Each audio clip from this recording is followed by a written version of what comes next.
ಓಂ ಜ್ಞಾನಸಿದ್ಧಂ ತಪಸ್ಸಿದ್ಧಂ ಸರ್ವಸಿದ್ಧಂ ಶಿವಪ್ರದಂ ಸ್ವಯಂ ಸಿದ್ಧಂ ಅಹಂ ವಂದೇ ಸಿದ್ಧಾರೂಢಯತೀಶ್ವರಂ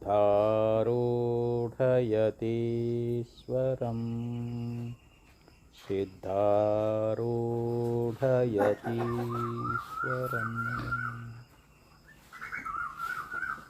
ಅದ್ವೈತ ಸಾರ್ವಭೌಮ ಚಕ್ರವರ್ತಿ ಜಗದ್ಗುರು ಸಿದ್ಧಾರೂಢ ಮಹಾಸ್ವಾಮಿಗಳವರ ಪವಿತ್ರ ಚರಣಾರವಿಂದಗಳಲ್ಲಿ ಅನಂತ ಶಿರಸಾಷ್ಟಾಂಗ ಪ್ರಣಾಮಗಳನ್ನು ಸಮರ್ಪಿಸಿ, ಮೌನಯೋಗಿ ಜಗದ್ಗುರು ಗುರುನಾಥಾರೂಢ ಮಹಾಸ್ವಾಮಿಗಳವರ ಪವಿತ್ರ ಚರಣ ಕಮಲಗಳನ್ನು ಎನ್ನ ಹುಣಮಂದಿರದಲ್ಲಿ ಧ್ಯಾನಿಸಿಕೊಂಡು, ಆರೂಢ ಜ್ಯೋತಿ ಬ್ರಹ್ಮಲೀನ ಸದ್ಗುರು ಶಿವಪುತ್ರ ಮಹಾಸ್ವಾಮಿಗಳವರ ಪವಿತ್ರ ಚರಣಾರವಿಂದಗಳಲ್ಲಿ ಅನಂತ ಶಿರಸಾಷ್ಟಾಂಗ ಪ್ರಣಾಮಗಳನ್ನು ಸಮರ್ಪಿಸಿ, ಬ್ರಹ್ಮಲೀನ ಅಭಿನವ ಅಪ್ಪಂಗಳವರ ಪವಿತ್ರ ಚರಣಾರವಿಂದಗಳಲ್ಲಿ ಅನಂತ ಸಾಷ್ಟಾಂಗ ಪ್ರಣಾಮಗಳನ್ನು ಸಮರ್ಪಿಸಿ, ಬ್ರಹ್ಮಲೀನ ಸದ್ಗುರು ಬ್ರಹ್ಮಾನಂದ ಮಹಾಸ್ವಾಮಿಗಳವರ ದಿವ್ಯ ಚರಣಕ್ಕೂ ಅನಂತ ಪ್ರಣಾಮಗಳನ್ನು ಸಮರ್ಪಿಸಿ, ಈ ಕಾರ್ಯಕ್ರಮದಲ್ಲಿ ಪಾಲ್ಗೊಂಡಿರುವ ಶಿವಸ್ವರೂಪಿಗಳ ತಮ್ಮೆಲ್ಲರಿಗೂ ಅನೇಕ ಶರಣಾರ್ಥಿಗಳು. ಸರ್ಪಭೂಷಣ ಶ್ರೀಗಳವರು ಈ ಕೈವಲ್ಯ ಕಲ್ಪವಲ್ಲರಿಯ ಜೀವ ಸಂಬೋಧನಾ ಸ್ಥಳದಲ್ಲಿ ಜೀವನಾಗಿರ್ತಕ್ಕಂಥವನು ಕರ್ಮಾನುಸಾರವಾಗಿ ಇಹಲೋಕದ ಭೋಗಗಳನ್ನು ಅನುಭೋಗ ಮಾಡಿ ಪರಲೋಕವನ್ನು ಹೋಗಿ ಸೇರ್ತಾ ಇದ್ದಾನ. ಸ್ವರ್ಗ ಆಗಿರ್ಬೋದು, ನರಕ ಆಗಿರ್ಬೋದು. ಅಲ್ಲಿರ್ತಕ್ಕಂಥ ಭೋಗಗಳನ್ನು, ಸ್ವರ್ಗಕ್ಕೆ ಹೋದರೆ ಸುಖಾನುಭವವನ್ನು ಹೊಂದ್ತಾ ಇದ್ದ, ನರಕಕ್ಕೆ ಹೋದರೆ ಅಲ್ಲಿ ದುಃಖವನ್ನು ಅನುಭೋಗ ಮಾಡ್ತಾ ಇದ್ದ. ಅಲ್ಲಿಂದ ಅವನು ಪುನಃ, ಯಾಕಂದರೆ ಅಲ್ಲಿ ಕರ್ಮ ತೀರಿತು ಅಂತಂದರೆ ಅಲ್ಲಿಂದ ದೇವತೆಗಳು ಅವನನ್ನು ಕಳಿಸಿಬಿಡ್ತಾರೆ. ಆಯ್ತಪ್ಪ, ನೀನು ಮಾಡಿದ ಪುಣ್ಯ ತೀರಿ ಹೋಗ್ಯದ, ನೀನು ಮತ್ತೆ ಬರಬೇಕಂದ್ರೆ ನೀನು ಭೂಲೋಕದಲ್ಲಿ ಹೋಗಿ ಅನೇಕ ಸತ್ಕರ್ಮಗಳನ್ನು ಮಾಡಿ, ಅಂದರೆ ಪುಣ್ಯ ಕಾರ್ಯಗಳನ್ನು ಮಾಡಿ ನೀ ಇಲ್ಲಿಗೆ ಬೇಕಾದ್ರೆ ಬಾ ಅಂಥೇಳಿ ಅವನನ್ನು ಕಳಿಸಿಬಿಡ್ತಾ ಇದ್ದಾರೆ. ಆವಾಗ ಅವನು ಆಕಾಶ ಮಂಡಲಕ್ಕೆ ಬರ್ತಾನ, ಅಲ್ಲಿಂದ ವಾಯುಮಂಡಲಕ್ಕೆ ಬರ್ತಾನ, ಅಲ್ಲಿಂದ ಅಗ್ನಿಮಂಡಲಕ್ಕೆ ಬರ್ತಾನ, ಅಗ್ನಿಮಂಡಲದಿಂದ ಯಾವ ಮೋಡಗಳಾಗಿ ಮಳೆಯಾಗಿ ಭೂಮಿಯ ಮೇಲೆ ಬರ್ತಾ ಇದ್ದಾನ. ಆ ಮಳೆ ನೀರು ಧಾನ್ಯದಲ್ಲಿ ಹೋಗಿ ಸೇರಿಕೊಳ್ತಾ ಇದ್ದಾನಂತ. ನಾವು ಊಟ ಮಾಡುವಂಥ ಅದು ಜೋಳ ಆಗಿರ್ಬೋದು ಅಥವಾ ಅಕ್ಕಿ ಆಗಿರ್ಬೋದು, ಅಂತೂ ಧಾನ್ಯಗಳಲ್ಲಿ ಬಂದು ಸೇರಿಕೊಳ್ತಾ ಇದ್ದಾನ. ಅದನ್ನು ತಂದೆ ತಾಯಿಗಳು ಅದನ್ನು ಭಕ್ಷಣ ಮಾಡ್ತಾರೆ, ಅದನ್ನು ಭೋಜನವನ್ನು ಮಾಡ್ತಾ ಇದ್ದಾರೆ. ಅಂದರೆ ತಂದೆಯ ಗರ್ಭದಲ್ಲಿ 3 ತಿಂಗಳ ಪರ್ಯಂತರವಾಗಿ ಅಲ್ಲಿ ಜೀವ ಇರ್ತಾ ಇದ್ದಾನೆ ಅಂತ ಹೇಳ್ಕೊಂಡು ಬಂದರು. ಈಗ ತಂದೆಯಿಂದ ತಾಯಿ ಗರ್ಭಕ್ಕೆ ಹೋಗ್ತಾ ಇದ್ದಾನೆ ಜೀವ. ಅಲ್ಲಿ ಹೋದ ಮೇಲೆ ಅಲ್ಲಿ ಮುಂದೆ ಏನಾಗ್ತದೆ, ಅಲ್ಲಿ ಹೆಂಗೆ ಪಿಂಡೋತ್ಪತ್ತಿ ಅನ್ನುವಂಥದ್ದು ಆಗ್ತದೆ ಅನ್ನೋದ್ರ ಬಗ್ಗೆ ಇವತ್ತಿನ ದಿವಸ ಸರ್ಪಭೂಷಣ ಶ್ರೀಗಳವರು ಮುಂದಿನ ಯಾವ 2ನೇ ನುಡಿಯಿಂದ ಹೇಳ್ತಾ ಇದ್ದಾರೆ. ದಿನಮೊಂದಕದು ಕಲಲಿ ವೆಂಟರಸ್ರಂ ತಥಾ ದಿನ ಕಾಮಿಷಂ ಚತುರ್ವಿಂಶತಿಗೆ ಮೊಳೆಯೈದು ಕೊನೆದೋರ್ಪುದೊಂದು ತಿಂಗಳಿಗೆ ಶಿರವೆರಡಕ್ಕೆ ಬಾಹು 3ಕ್ಕೆ ಚರಣಂ ತನಯ 4ಕ್ಕೆ ನವರಂಧ್ರ 5ಕ್ಕೆ ಕುಕ್ಷಿ ಜನಿಪುದಾರಕ್ಕೆ ಬೆರಳುಗಳು 7ಕ್ಕೆ ಸಂಪೂರ್ಣ ನೆನೆಸಿ ಚೈತನ್ಯವಿಡಿದ 8ಕ್ಕೆ ಪದ್ಮಾಸನಾಸೀನನಾಗಿರ್ಪಂ. ನೋಡಿ, ಇಲ್ಲಿ ಸಂಪೂರ್ಣ ಈ ನುಡಿಯೊಳಗೆ ಇಲ್ಲಿ ಅಂದರೆ ತಂದೆಯ ವೀರ್ಯ ಅನ್ನುವಂಥದ್ದು ತಾಯಿ ಗರ್ಭದಲ್ಲಿ ಪ್ರವೇಶ ಆದಾಗ ಅಲ್ಲಿ ಅದು ಹೇಗಾಗ್ತದೆ ಅಂತಂದರೆ, ನಾವು ಹಾಲಿನಲ್ಲಿ ಕೆಂಪು ಸೇರಿಸಿದಾಗ ಯಾವ ವರ್ಣವನ್ನು ಪಡೀತದೋ ಆ ವರ್ಣವನ್ನು ಪಡೀತದಂತ. ಅದು ಮುಂದೆ ಒಂದು 10 ದಿವಸ ಆಯಿತು ಅಂತಂದರೆ ಆವಾಗಲ್ಲಿ ಅದು ಒಂದು ಮಾಂಸದ ಮುದ್ದೆಯಂತೆ ಆಗ್ತದೆ, ಅದು ದುಂಡಾಗ್ತದಂತಲ್ಲಿ. ಅದಕ್ಕಂತಾರವರು ಎಂಟರಸ್ರಂ ದಿನ ಮೊದಲಕದು ಕಲಲಿ, ಕಲಲಾಕೃತಿ ಅಂತ. ಮೊದಲನೇ ದಿವಸಕ್ಕೆ ಅದು ಕಲಲಾಕೃತಿಯನ್ನು ಪಡೀತದೆ. ಅಂದರೆ ಸ್ವಲ್ಪ ರಾಡಿ ಇದ್ದಂಗೆ, ಕೆಸರು ಇದ್ದಂಗೆ ಅದು ಆಗ್ತದೆ. ಆಮೇಲೆ 8 ದಿವಸ ಆಯಿತು ಅಂತಂದರೆ ಅದು ರಕ್ತವರ್ಣವನ್ನು ಪಡೀತದೆ. ಅಲ್ಲಿಂದ ಅದು ಮಾಂಸ ಆಗ್ತದೆ ಅಂತ ಹೇಳ್ತಾ ಇದ್ದಾರೆ. ಮಾಂಸ ಆಗಿ ಅದು ಒಂದು ತತ್ತಿ ಆಕಾರದೊಳಗೆ ಮೊದಲು ರೂಪುಗೊಳ್ತದೆ. ಮುಂದೆ ಒಂದು 15 ದಿವಸ ದಾಟಿದ ಬಳಿಕ ದಂಡಾಕೃತಿ ಆಗ್ತದೆ. ಯಾಕೆ ಪಾರಮಾರ್ಥ ಗೀತೆಯೊಳಗೆ ಈ ಪಿಂಡೋತ್ಪತ್ತಿ ಕ್ರಮವನ್ನು ಅಲ್ಲಿಯೂ ಕೂಡ ಸೇಮ್ ಇದರಂಗನೇ ಹೇಳ್ಕೊಂಬಂದಾರೆ. ಇಲ್ಲಿ ಏನು ವ್ಯತ್ಯಾಸ ಇಲ್ಲ. ಈ ಸರ್ಪಶುಣ ಶಿವಿಗಳು ಹೇಳಿದ್ದು ಮತ್ತು ನಿಜಗುಣ ಶಿವಿಗಳವರು ಪಾರಮಾರ್ಥಿಗೆ ಹೇಳಿದ್ದು ಒಂದೇ ಕ್ರಮ, ಒಂದೇ ರೀತಿಯಲ್ಲಿ ಒಂದು ಉಪದೇಶ ಅನ್ನುವಂಥದ್ದು. ಅದಕ್ಕಂದ್ರೆ ಅವರು ಮೊದಲಕದು ಕಲಲವು ಅಂದರೆ ಮೊದಲನೇ ದಿವಸಕ್ಕೆ ತಾಯಿ ಗರ್ಭದಲ್ಲಿ ಅಲ್ಲಿ ಕಲಲಾಕೃತಿ ಅನ್ನುವಂಥದ್ದು ರಾಡಿಯಾಗಿ ಅದರಲ್ಲಿ ನಮಗದು ಪರಿವರ್ತನೆ ಆಗ್ತದೆ. 8 ಅಸ್ರಂ ಅಂದರೆ 8ನೇ ದಿವಸಕ್ಕೆ ಏನಾಯ್ತದು ರಕ್ತ ಅನ್ನುವಂಥದ್ದಾಯಿತು. ತಥಾ ದಿನ ಅಂದರೆ ಆ ದಿವಸದಿಂದದು ಆಮಿಷಂ ಅಂದರೆ ಮಾಂಸ ಆಗ್ತದೆ ಅಂತ ಹೇಳ್ತಾರೆ. ಅದು ರೇತು ರಕ್ತಗಳು ಕೂಡಿ ಅಲ್ಲಿ ಅದು ಮಾಂಸದ ಒಂದು ಮುದ್ದೆ ಅನ್ನುವಂಥದ್ದಾಗ್ತದೆ. ಆಮೇಲೆ ದಂಡಾಕೃತಿ ಆಗ್ತದೆ. ಅಷ್ಟಾದ ಬಳಿಕ ಚತುರ್ವಿಂಶತಿಗೆ ಮೊಳೆ 5 ಅಂದರೆ 24 ದಿನ. 24 ದಿವಸಕ್ಕೆ ಏನಾಯಿತು ಅಂದರೆ ಅದು ಮೊಳಕೆ ಹೊಡೆದು ಒಂದು ದೇಹದ ಆಕೃತಿಯೊಳಗೆ ಅದು ಬರ್ತಾ ಇದೆ. ಅದು ಅಂದರೆ ಅದು ಮಾಂಸದ ಮುದ್ದೆಯಾಗಿ ಆಮೇಲೆ ಅದು ದಂಡಾಕೃತಿಯಾಗಿ ಅಲ್ಲಿ ಮೊಳೆ ಒಡೆದು ಅಂತಂದ್ರೇನು ಮೊಳಕೆ ಇದೆ. ಅಲ್ಲಿ ಮೊಳೆ 5 ಕೊನೆದೋರ್ಪುದೊಂದು ತಿಂಗಳಿಗೆ. ಯಾವಾಗ ಒಂದು ತಿಂಗಳು ಆಯಿತು ಅಂತಂದರೆ ಅದಕ್ಕೆ ಶಿರ ಅನ್ನುವಂಥದ್ದು ಮೊದಲು ತಯಾರಾಗೋದು ನಮ್ಮ ತಲೆ ಅನ್ನುವಂಥದ್ದು. ಒಂದು ತಿಂಗಳಾಯಿತು ಅಂತಂದರೆ ಜೀವ ಅಲ್ಲಿ ಪ್ರವೇಶ ಆದ ಮೇಲೆ ಅಂದರೆ ಮೊದಲು ಅದು ರೇತೋ ರೂಪದಲ್ಲಿ ಅವನು ಹೋಗ್ತಾನೆ. ಅಲ್ಲಿ ಆ ಶರೀರ ಒಂದು ಪಿಂಡ, ಈ ಶರೀರ ಅನ್ನುವಂಥದ್ದು ಅಲ್ಲಿ ಉತ್ಪತ್ತಿಯಾದಾಗ ಒಂದು ತಿಂಗಳಾದಾಗ ಏನಾಗ್ತದೆ ಅಂದರೆ ಮೊದಲು ತಲೆ ಅನ್ನುವಂಥದ್ದು ನಿರ್ಮಾಣ ಆಗ್ತದೆ. ತಲೆ ಅನ್ನುವಂಥದ್ದು ಉತ್ಪತ್ತಿ ಆಗ್ತದಂತ. 2ಕ್ಕೆ ಬಾಹು. 2 ತಿಂಗಳಾಯಿತು ಅಂತಂದರೆ ಈ ಬಾಹು ಅಂದರೆ 2 ಕೈಗಳು ತಯಾರಾಗ್ತವೆ. ತಾಯಿ ಗರ್ಭದಲ್ಲಿ 2ನೇ ತಿಂಗಳಕ್ಕೆ ಬಾಹುಗಳು ಅಂದರೆ 2 ಕೈಗಳು ಆಗ್ತಾ ಇದ್ದಾವೆ. 3ಕ್ಕೆ ಚರಣಂ. 3 ತಿಂಗಳಾದ ಬಳಿಕ ಈ ಪಾದಗಳು, 2 ನಮ್ಮ ಪಾದಗಳದಾವಲ್ಲ, 3 ತಿಂಗಳಕ್ಕೆ ಪಾದಗಳು ತಯಾರಾಗ್ತಾ ಇದ್ದಾವೆ ಅಂಥೇಳಿ ಹೇಳ್ಕೊಂಡು ಬಂದರು. ಆ ಬಳಿಕ 4ಕ್ಕೆ ನವರಂಧ್ರವು. ಈ ನಮ್ಮ ಶರೀರದಲ್ಲಿ ನವರಂಧ್ರಗಳು 9 ರಂಧ್ರಗಳದಾವೆ. ಅಂದರೆ 2 ಕಣ್ಣು, 2 ಕಿವಿ, 2 ಮೂಗಿನ ಹೊರಳೆಗಳು, ಬಾಯಿ ಮತ್ತು ಪಾಯಿ ಉಪಸ್ಥ ಮಲಮೂತ್ರ ಬಿಡತಕ್ಕಂಥ 2 ದ್ವಾರಗಳು. ಒಟ್ಟು 9 ನವದ್ವಾರೇ ಪುರೇ ದೇಹಿ ಗೀತೆಯಲ್ಲಿ ಬರುವ ಭಗವಂತ ಹೇಳ್ತಾನಲ್ಲ, 9 ರಂಧ್ರಗಳು. ಇದು ಎಷ್ಟನೇ ಮಾಸಕ್ಕೆ ಅಕ್ಕವು ಅಂತಂದರೆ 4ಕ್ಕೆ ಅಂತ ಹೇಳಿದರು. 4 ತಿಂಗಳಾದಾಗ ಒಬ್ಬ ಹೆಣ್ಣುಮಗಳು ಗರ್ಭವತಿ ಆದಾಗ ತಾಯಿ ಗರ್ಭ ಧರಿಸಿದಾಗ 4 ತಿಂಗಳಕ್ಕೆ ಇವು ಎಲ್ಲ ಶರೀರ ಒಳಗೆ ಹೆಂಗೆ ಅಲ್ಲಿ ಪಿಂಡ ಬೆಳೀತದೆ ಅನ್ನೋದ್ರ ಬಗ್ಗೆ, ಅಲ್ಲಿ ಯಾವ್ಯಾವ ತಿಂಗಳದಾಗ ಏನೇನು ಆಗ್ತದೆ ಅನ್ನೋದ್ರ ಬಗ್ಗೆ ಇಲ್ಲಿ ಸರ್ಪಭೂಷಣ ಶ್ರೀಗಳವರು ಅಲ್ಲಿ ಗರ್ಭೋಪನಿಷತ್ತಿನಲ್ಲಿ ಹೇಳಿರ್ತಕ್ಕಂಥ ವಿಚಾರವನ್ನೇ ಇಲ್ಲಿ ಕನ್ನಡದೊಳಗೆ ಅನುವಾದ ಮಾಡಿ ನಮಗೆ ಉಪದೇಶ ಮಾಡ್ತಾ ಇದ್ದಾರೆ. ನವರಂಧ್ರವು 5ಕ್ಕೆ ಕುಕ್ಷಿ. ಇನ್ನು 5 ತಿಂಗಳಾಯಿತು ಅಂತ ತಿಳ್ಕೊಡ್ರಿ. ಕುಕ್ಷಿ ಅಂದರೆ ಹೊಟ್ಟೆ ನೋಡಿರಿ. ನವರಂಧ್ರಗಳು ತಯಾರಾದ ಮೇಲೆ 5ನೇ ತಿಂಗಳಕ್ಕನ ಹೊಟ್ಟೆ ಅನ್ನುವಂಥದ್ದು ತಯಾರಾಗ್ತದೆ. ಆ ಬಳಿಕ ಹೇಳಿದರು 6ಕ್ಕೆ ಬೆರಳುಗಳು. ಈ ನಮ್ಮ ಕೈ ಬೆರಳುಗಳಾಗಲಿ ಕಾಲು ಬೆರಳುಗಳಾಗಲಿ 6ನೇ ಮಾಸದೊಳಗೆ ಎಲ್ಲ ಬೆರಳುಗಳು ತಯಾರಾಗ್ತಾ ಇದ್ದಾವೆ. ಆವಾಗ ಇನ್ನೂ ಇದರೊಳಗೆ ಬರೋದಿಲ್ಲ, ಅದರ ಪಾರಮಾರ್ಥ ಗೀತೆಯಲ್ಲಿ ಹೇಳ್ಕೊಂಬಂದಿದ್ದಾರೆ. ಆವಾಗ ಈ ಕೂದಲುಗಳು ಆಮೇಲೆ ಇವೆಲ್ಲ ಪ್ರತಿಯೊಂದು ಇವೆಲ್ಲ ತಯಾರಾಗ್ತವೆ. 7ನೇ ಮಾಸಕ್ಕೆ ಹೋದಾಗ ನಮ್ಮ ಶರೀರದ ಬಣ್ಣ ಅದು ಕಪ್ಪಾಗಿರ್ಬೋದು, ಕೆಂಪಾಗಿರ್ಬೋದು, ಬೆಳ್ಳಗಿರ್ಬೋದು. ಆವಾಗ ಬಣ್ಣ ಅಂದರೆ ಸಂಪೂರ್ಣ ಶರೀರ ತಯಾರಾಕತ್ತೆ 7ನೇ ಮಾಸಕ್ಕಂದ್ರೆ. 7ನೇ ಮಾಸಕ್ಕೆ ಬಂದಾಗ ಇಡೀ ಸಂಪೂರ್ಣ ನಮ್ಮ ಶರೀರದೊಳಗೆ ಏನಿರಬೇಕೋ ಅದೆಲ್ಲವೂ ಕೂಡ ತಯಾರಾಗ್ತದೆ. ಗಂಡು ಮಗು ಆಗಂಗಿತ್ತು ಅಂತಂದರೆ ಅದು ತಾಯಿ ಶರೀರದ ಬಲಭಾಗದಲ್ಲಿ ಇರ್ತೈತಂಥದ್ದು. ಅದು ಹೆಣ್ಣು ಮಗು ಆಗಂಗಿತ್ತು ಅಂತಂದರೆ ತಾಯಿ ಎಡಭಾಗದಲ್ಲಿ ಇರ್ತೈತಂತ.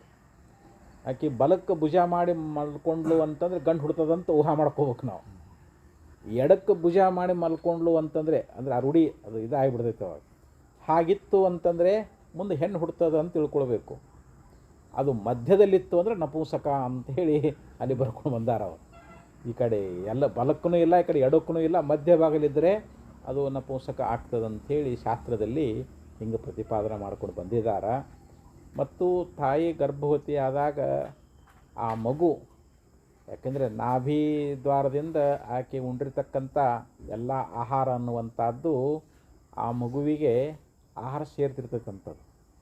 ಆ ನಾಭಿಯ ಒಂದು ರಂಧ್ರದಿಂದ ಅಲ್ಲೇನು ಇದು ಇರ್ತಾವಲ್ಲ, ನಾಳುಗಳು ಇರ್ತಾವಲ್ರಿ, ಅದಕ್ಕೆ ಆ ಮಗುವಿಗೆ ತನಗೇನು ತಿನ್ನಬೇಕಾಗಿರ್ತದೆ ಅದು ತಾಯಿಯ ಒಂದು ಮನಸ್ಸಿನ ಮುಖಾಂತರವಾಗಿ ಅದು ವ್ಯಕ್ತ ಮಾಡ್ತೈತೆ. ಅದಕ್ಕೆ ತಾಯಿ ಅದು ಆಕೆ ಏನು ತಿನ್ನಬೇಕಂತ ಕೊಡ್ಬೇಕಂತವಾಗ ಅದನ್ನೇನು ತಿಂತಿ ಅಂದುಬಿಟ್ರೆ ಆ ಮಗು ಮಂದ ಆಗ್ತೈತಿ. ಅದ್ರ ಮಗುವಿನ ಬುದ್ಧಿ ಮಂದ ಆಗಿಬಿಡ್ತೈತೆ ಅಂಥದ್ದು. ಮತ್ತು ಅದು ಅಂಗವಿಕಲ ಆಗ್ತೈತೆ ಅಂಥದ್ದು. ಯಾಕಂದ್ರೆ ನಾವು ಆಕೆ ಕೇಳಿದ್ದು ಕೊಡಲಿಲ್ಲ ಅಂತಂದರೆ ಆಕೆ ಮನಸ್ಸಿನಲ್ಲಿ ಇಂಥ ತಿನ್ನಬೇಕು ಅಂತ ಬಂದಾಗ ನಾವು ಅದನ್ನು ಅಲ್ಲಿ ಇದನ್ನೇ ಯಾಕೆ ಕೊಡಬೇಕು ಅದನ್ನೇ ಯಾಕೆ ಕೊಡಬೇಕು ಅಂತ ನಾವು ಅನ್ನಕ್ಕೆ ಹೋಗಬಾರ್ದು. ಯಾಕಂದ್ರೆ ಆ ಮಗುವಿನ ಬೈಕ್ ಎಂಥದ್ದು, ಅದು ತಾಯಿ ಬೈಕ್ ಎಲ್ಲದು. ಆ ಮಗುವಿನೇ ಅದು ಅದು ಏನು ಇಚ್ಛಾ ಮಾಡ್ತಿರ್ತದೆ ಅದನ್ನು ತಾಯಿ ಊಟ ಮಾಡಿದ್ದಾದ್ರೆ ಆ ಮಗು ಅನ್ನುವಂಥದ್ದು. ಮತ್ತು ಆ ತಾಯಿಯಲ್ಲಿ ಒಳ್ಳೆ ಗಾಂಭೀರ್ಯ ಒಳ್ಳೆ ಇದು ಇತ್ತು ಅಂತಂದರೆ ಆ ಮಗು ಕೂಡ ಒಳ್ಳೆ ಪರಾಕ್ರಮ ಒಳ್ಳೆ ಇದಾಗ್ತೈತದು. ಮತ್ತು ಆ ತಾಯಿಯಲ್ಲಿ ಲಜ್ಜೆ ಅಂದರೆ ನಾಚಿಕೆ ಮೊದಲಾವು ಬಂದರೆ ಅದು ಹೆಣ್ಣು ಹುಡ್ತದೆ ಅಂಥೇಳಿ ನಾವು ಹಿಂಗೂ ಕೂಡ ಅಲ್ಲಿ ತಿಳ್ಕೊಳ್ಬೇಕು ಅಂಥೇಳಿ ಅಪ್ಪಗಳು ಅಲ್ಲಿ ತಾತ್ಪರ್ಯದಲ್ಲಿ ಬರೆದಿದ್ದಾರೆ ಅವರು. ಆದ್ದರಿಂದ ಇಲ್ಲಿ ಒಟ್ಟು ಸಂಪೂರ್ಣ ಶರೀರ ಅನ್ನುವಂಥದ್ದು ನಿರ್ಮಾಣ ಆಗಬೇಕಾಗಿತ್ತು ಅಂತಂದರೆ 7ಕ್ಕೆ ಸಂಪೂರ್ಣ ನೆನೆಸಿ.